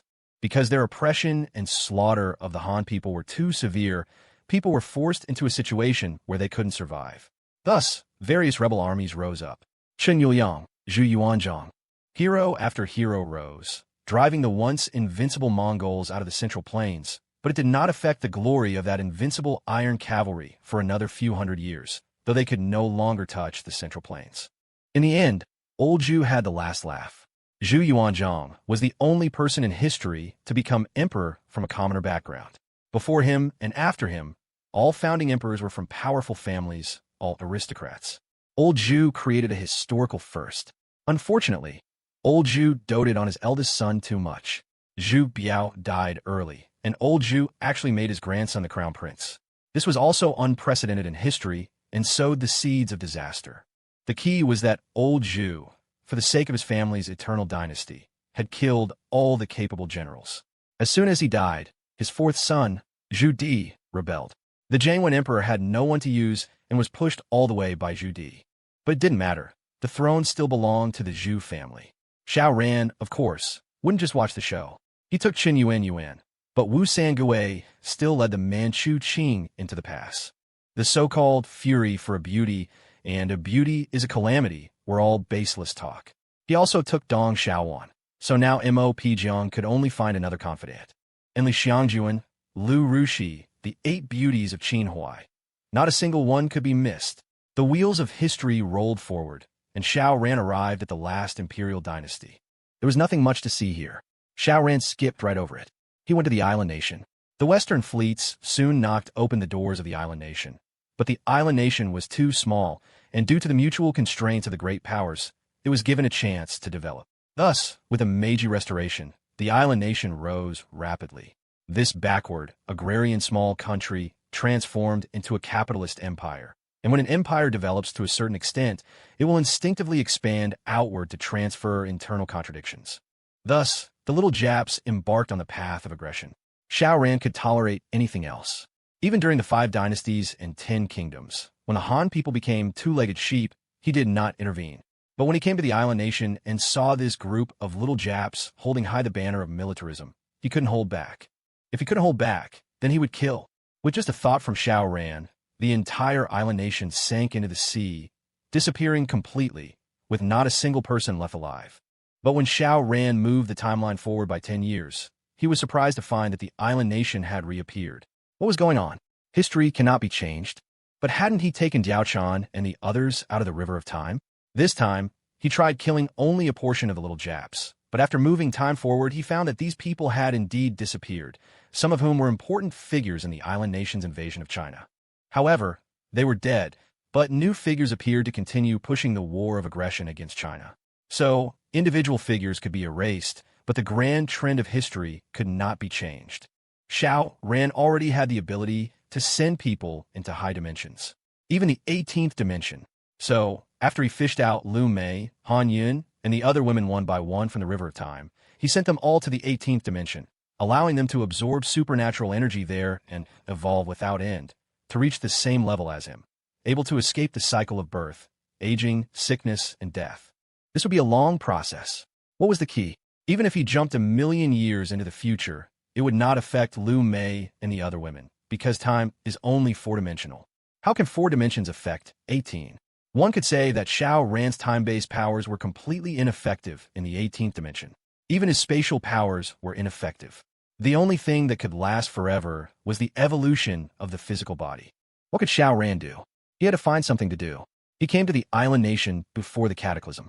No matter how many years passed, the ones he hated the most were still the little Japs. The established direction of history could not be changed. So, when Xiao Ran's action of destroying the island nation in the past occurred, this timeline would be reshaped, erasing his interference, and allowing history to continue in its established direction. No matter. After the apocalypse began, the island nation was erased by Xiao Ran. This was the correct history, an established fact that could not be changed. There were still 2 months until the start of the apocalypse. Xiao Ran planned to have some fun here. He found a rather high-end residential area and created an identity for himself, a rich second-generation heir and a middle school teacher. Then, he went to work. Within his domain, he was a god. Xiao Ran just lay there sleeping, but what the students below saw was a good teacher writing diligently on the blackboard. However, was he really here to be a good teacher? How could that be? The class he was teaching was a problem class. A few days later, a student was called in with his parent because of a theft. It was a beautiful woman, in her 30s, fully ripe. Through her clothes, Xiao Ran could feel the oppressive weight of those 2 towering mountains. But despite the humiliating situation, she had an incredibly tiny waist, and her shapely but was round and juicy, enough to make your jaw drop. She was probably the type most loved by train gropers. "Hello, Teacher Tanaka." As soon as the beautiful woman entered the classroom, she gave Xiao Ran a 90-degree bow. Xiao Ran was this Teacher Tanaka. Right now, only he and the beautiful woman were in the classroom. The other students had already gone home. In fact, at least half the students had run off before the bell for the end of school even rang. Problem students. How could they possibly obey school rules? Xiao Ran sized up this mature and curvaceous woman. Because of her bow, he could vaguely see the surging waves and an unfathomably deep valley. After a slight hesitation, he said, "You are, I am Kazama Sumi's mother. My name is Kazama Yukiko," the beautiful woman said. Xiao Ran said, "Oh," and asked, "Are you here about Kazama Sumi's theft?" "Yes." Kazama Yukiko nodded quickly. "Please, Teacher Tanaka, help my child. He is only 15. If he gets a criminal record, it will affect his ability to apply for university in the future. With your son's current grades, the chance of him getting into university is extremely slim. You really don't need to worry about that. Please, Teacher Tanaka, don't report it to the police. I am willing to pay double the compensation." The beautiful woman bowed again, still at a perfect 90-degree angle. Have all Japanese people specially practiced bowing? Xiao Ran once again saw that unfathomably deep valley. The high mountains on either side seemed to be covered in snow, a breathtaking white. This view is really good," he said faintly. "Madam, it's not that I'm trying to make things difficult for you, but this matter has already been reported to the school's guidance office. It will be extremely difficult for me to stop it. Please, Teacher Tanaka, help me." Kazama Yukiko remained in her 90-degree bow, motionless. TSK. Xiao Ran was thoroughly enjoying the view. Actually, Kazama Yukiko's looks were around 82 points. Of course, she could already be called a great beauty, but she was still a bit short of being top tier. However, this current feeling made Xiao Ran's heart itch. A respectable married woman. Did he feel guilty? How could he? The only people in his life he would never feel sympathy or pity for were the Japs. He pretended to ponder, as if in a difficult position. Kazama Yukiko didn't straighten up, but her chest was too heavy, and she soon felt the pressure. Sweat was even breaking out on her forehead. At this moment, Xiao Ran finally nodded. "I'll see what I can do." Thank you so much, Teacher Tanaka." Kazama Yukiko was overjoyed, bowing repeatedly. "Whoa, you're a bit intense." Her heavy chest heaved up and down. The waves were a bit big, and Xiao Ran felt a little dizzy from the sight. Xiao Ran smiled. "I can only do my best. Thank you for your trouble, Teacher Tanaka." Kazama Yukiko just kept thanking him. Xiao Ran pondered for a moment. However, with Kazama-kun's current grades, it will be a bit difficult for him to get into university. Kazama Yukiko had just been happy, but hearing this, her pretty face fell. Since I'm already helping, I might as well help all the way, Xiao Ran said with a smile. I'll make a trip to your house and have a good talk with Kazama-kun. See if I can inspire his interest in studying. I can also consider tutoring him. Kazama Yukiko was overjoyed and started bowing again. Thank you, Teacher Tanaka. Thank you so much, Teacher Tanaka. Xiao Ran stood up. Did you drive here, madam? I came by train, Kazama Yukiko said, a strange expression on her face. Was she taking advantage of bringing back bad memories? Xiao Ran nodded. I didn't drive to school either. Let's take the train together. We could actually call a taxi, Kazama Yukiko said weakly. Although taking a taxi in the island nation was surprisingly expensive, she didn't want to go through her earlier experience again. Besides, wasn't Teacher Tanaka with her? She didn't want to save this money. He had not only promised to stop the school from filing a report, but also promised to counsel her son and tutor him. What was a little taxi fare? Don't waste the money. Let's go, Xiao Ran said, walking ahead. Kazama Yukiko was stunned for a moment, then quickly followed. The subway station was very close, and the two of them arrived in no time. But after buying tickets and getting on the subway, they found it was rush hour. The train was extremely crowded, and they were actually pushed into the carriage by the people behind them. Xiao Ran spread his hands, bracing them against the carriage walls, with Kazama Yukiko inside his arms, preventing her from being touched by others and from potential gropers. However, when the subway started, due to inertia, the people behind immediately pressed against Xiao Ran. With Xiao Ran's current strength, he could throw the earth like a bowling ball. Could the people behind him push him? But why would Xiao Ran do that? As the people squeezed, he went with the flow and pressed against Kazama Yukiko. The beautiful woman immediately let out a strange sound. Xiao Ran enjoyed the beautiful woman's arousal. He wasn't being deliberate at all, just acting like an ordinary person, bumping and touching occasionally with the swaying of the train. It was perfectly normal. He noticed a middle-aged man squeezing over from the side. He was dressed in a neat suit and even wore a pair of gold-rimmed glasses, but he was actually a pervert, his hand quietly reaching for Kazama Yukiko's chest. Because Xiao Ran's hands were braced on either side, they happened to form a protective barrier for Kazama Yukiko's chest area. The man in glasses had to snake his hand under Xiao Ran's arm and come up from below to attack the beautiful woman's proud assets.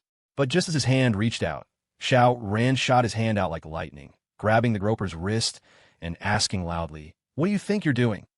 Kazama Yukiko snapped out her daze, looked down, and her face turned pale. The man's hand was only a centimeter away from her chest. A tiny bit more, and she would have been taken advantage of. Thank goodness for Teacher Tanaka's intervention. She looked at Xiao Ran gratefully, her heart pounding. The status of women in the island nation was low. Xiao Ran's defense of her displayed a powerful masculinity, making her heart, which had been dormant for years, feel alive again. "Let go of me," the man in glasses shouted in a panic. "Why are you grabbing me?" "Apologize to this lady," Xiao Ran said coldly. "On what grounds?" The man in glasses seemed to have been provoked. Her breasts are so big, and she still insists on squeezing onto the train. Isn't she just asking to be touched? I was satisfying her. She should be thanking me. What kind of twisted logic was this? Xiao Ran was inwardly dismissive. Little japs, no matter how perverted, wasn't surprising. However, he deliberately put on an angry expression and slapped him across the face. "Apologize. Don't make me say a third time. I did nothing wrong. Why should I apologize?" The man in glasses was still quite defiant. Xiao Ran chuckled, lifted the man up with one hand. The man's head hit the roof of the carriage. What astonishing strength! Kazama Yukiko felt her legs tremble. She had been attracted to her late husband because of his high martial prowess. He had been a delinquent youth who had turned over a new leaf after they started dating. But compared to this teacher, Tanaka, her late husband was far inferior. She loved iron-hard, strong men the most. She couldn't resist at all. If teacher Tanaka were to kiss her right now, she would definitely faint from excitement and lack of oxygen to the brain. Just then, the train arrived at a station. Because of the conflict, both Xiao Ran and the man in glasses were asked to get off the train and were taken to the station's security office for investigation. The man in glasses naturally tried to argue his way out of it, but with the victim present, although she hadn't been physically touched, and with Xiao Ran as a righteous witness, the man in glasses was still given a stern lecture. Yes, just a lecture. Soon, the three of them came out. The man in glasses said hatefully, "We've made an enemy now. I'm determined to touch this woman's breasts. I'll wait for her on this train every day. Such perseverance. But aren't you an idiot? Xiao Ran smiled faintly and used spatial cutting to perform a small surgery on the man in glasses. From now on, he would never feel a man's pleasure again. He brandished his fist. Do I need to beat you up too? The man in glasses immediately fled in terror. Teacher Tanaka, thank you so much for today. The beautiful woman gave Xiao Ran another 90-degree bow. Xiao Ran smiled. Let's call a taxi. Okay. Kazama Yukiko quickly agreed. After today's experience, she never wanted to take the train again. The two called a taxi. Xiao Ran sat on the left, and Kazama Yukiko sat on the right, with a large empty space between them. The driver saw this and couldn't help but laugh. What's wrong? Are the sir and madam having a fight? We are. Kazama Yukiko was just about to explain when Xiao Ran shifted his butt and sat next to her. The moment their bodies touched, she felt a sensation that shot straight to the heavens, and her mind went completely blank, devoid of any thoughts. Xiao Ran smiled. Let's not be difficult anymore. Then, he leaned close to Kazama Yukiko's ear and said, There's no need to explain things to irrelevant people. Yes. Kazama Yukiko nodded in a daze, completely unaware that Xiao Ran's reasoning didn't hold up at all. They weren't a couple, nor were they lovers. They were just a teacher and a student's parent. Why should they sit together? An explanation was needed. But her mind was a bit muddled now. She just felt that whatever Xiao Ran said was right. The driver glanced at the two in the rearview mirror and couldn't help but praise them. The sir and madam are such a good match. One is handsome, the other is beautiful. I'm so envious of you. Yes, I've always felt lucky to have married such a beautiful wife, Xiao Ran said with a smile, his hand casually wrapping around Kazuma Yukiko's shoulder. He's holding me. He held me. The beautiful woman almost exploded again. Although she vaguely felt something was amiss, she felt as if she were drunk right now, completely brainless, with no desire to resist. On the contrary, she felt a little secret joy. Teacher Tanaka is praising me for being beautiful, but am I a bit too old? She felt a little apprehensive. Throughout the ride, Xiao Ran's hand was very well behaved, just resting on Kazuma Yukiko's shoulder with no intention of sliding down. This made the beautiful woman breathe a sigh of relief. Teacher Tanaka probably was just too lazy to explain. If he was too lazy to explain, why was he chatting and laughing with the driver? She didn't consider this point at all. 20 minutes later, they arrived at Kazama Yukiko's house. Xiao Ran rushed to pay the fare. Kazama Yukiko immediately started bowing again. How can I let you do that? You are a guest. Xiao Ran laughed heartily. Then, madam, you can treat me with something good. He admired the beautiful woman's voluptuous figure.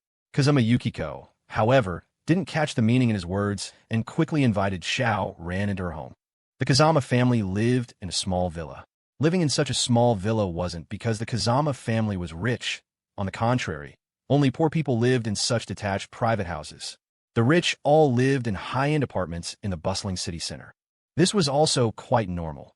The man of the house had died early, and all household expenses depended on a single woman. How much money could the Kazama family have? After making Xiao Ran a cup of tea, Kazama Yukiko said with a blush, Teacher Tanaka, please excuse me for a moment. She had been holding it in the whole way. She needed to use the restroom urgently. Xiao Ran nodded and took out his phone to read the news. After a good while, the beautiful woman finally came out. I'm so sorry to have kept you waiting.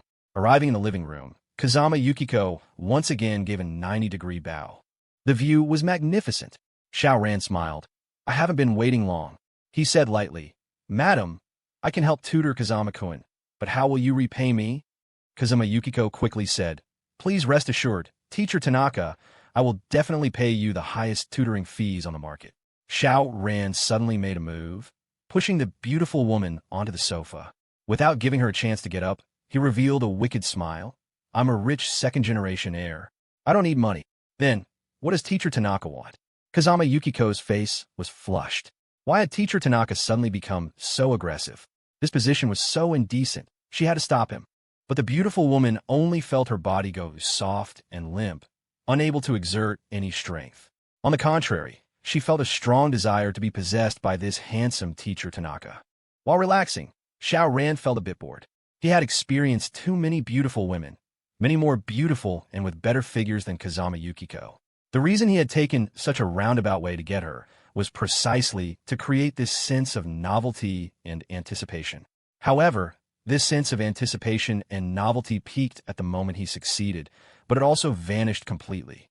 After all, Kazama Yukiko was only an 82-pointer, not a Diaochan or a Shishur, a Zhaojun or Yuan.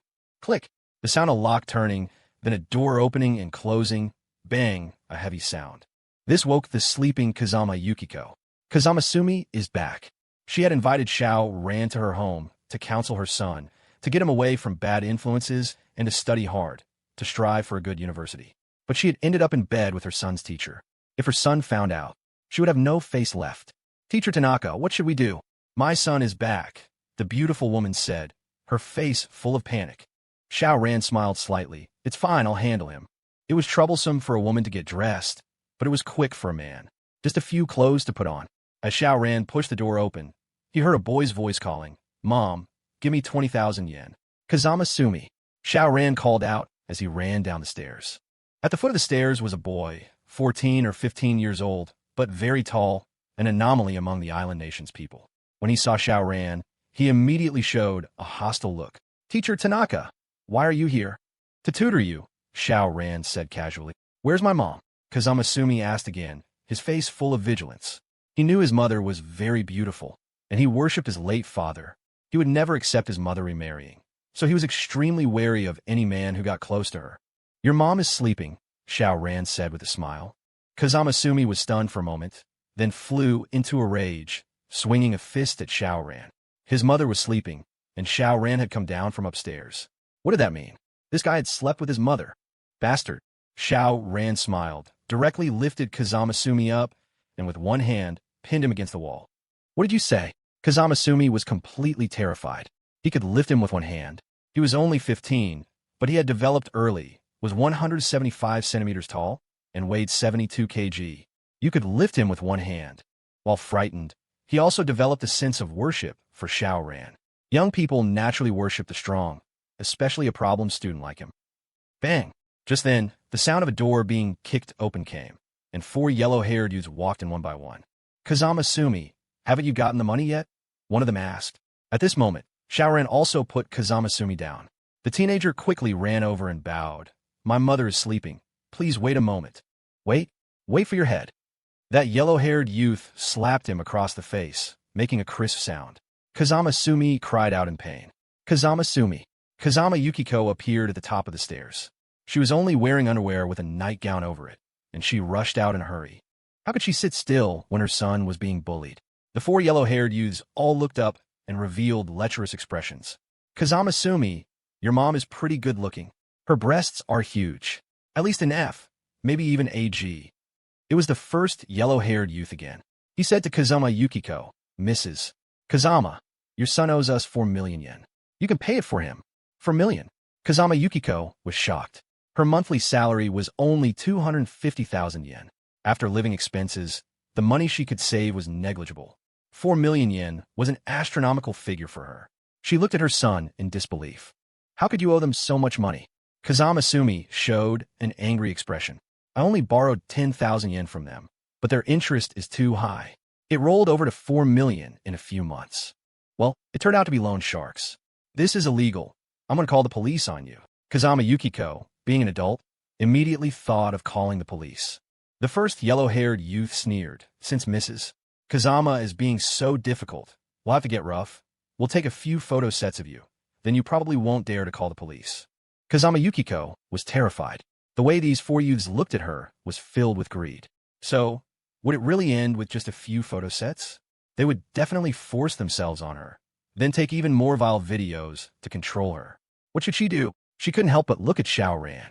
Could this man save her? Xiao Ran dug his ear and smiled. "You guys are too bold. You dare to have ideas about my slave." "What, your slave?" The 4 yellow-haired youths glanced at Xiao Ran and all sneered. Just one person. One of them took out a switchblade and brandished it. "If you know what's good for you, get on your knees." Xiao Ran strolled over. "And what if I don't? You're fucking looking for death." This youth was quite fierce, actually swinging the knife at Xiao Ran. But he ultimately didn't dare to kill, so this stab was aimed at Xiao Ran's leg. Xiao Ran casually grabbed, and the knife fell into his hand. Then he stabbed back. "Ack!" The kid yelped, the blade sinking deep, hitting nothing but flesh. This scene made the other 3 youths' eyelids twitch, and they instinctively took a step back, licking their lips. A ruthless man. Xiao Ran clapped his hands and said lightly, "Scram." He picked up this youth and threw him, knocking down the other three. Such terrifying strength. How could the other three use dare to say anything? They quickly helped their companion up and ran. Xiao Ran turned around to see Kazama Sumi looking at him with worshipful eyes. "Master, take me as your disciple," Kazama Sumi said. At this moment, he didn't care at all that Xiao Ran had slept with his mother. Someone so strong was worthy of his mother.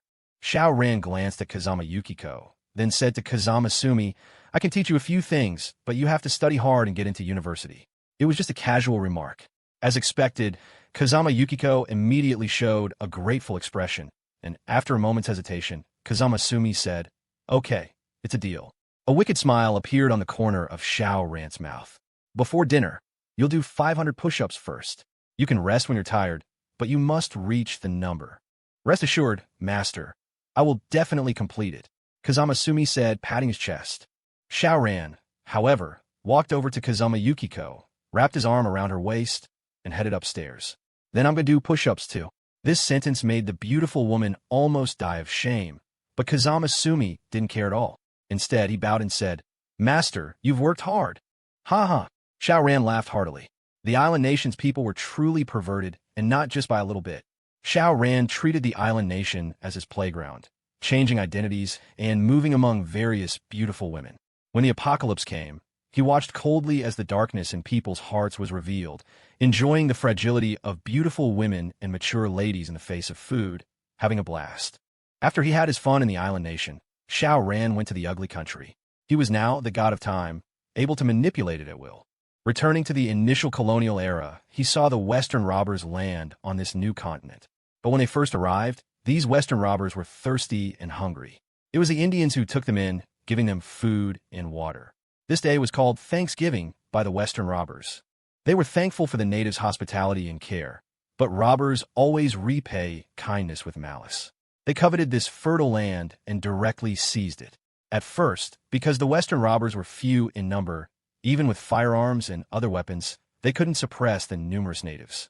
So, they came up with an incredibly sinister and poisonous plan. Some of them had died of smallpox. So, this gang of Western robbers threw their companions' corpses into the native tribes. The natives would, of course, go to investigate, and thus, the smallpox virus spread among them.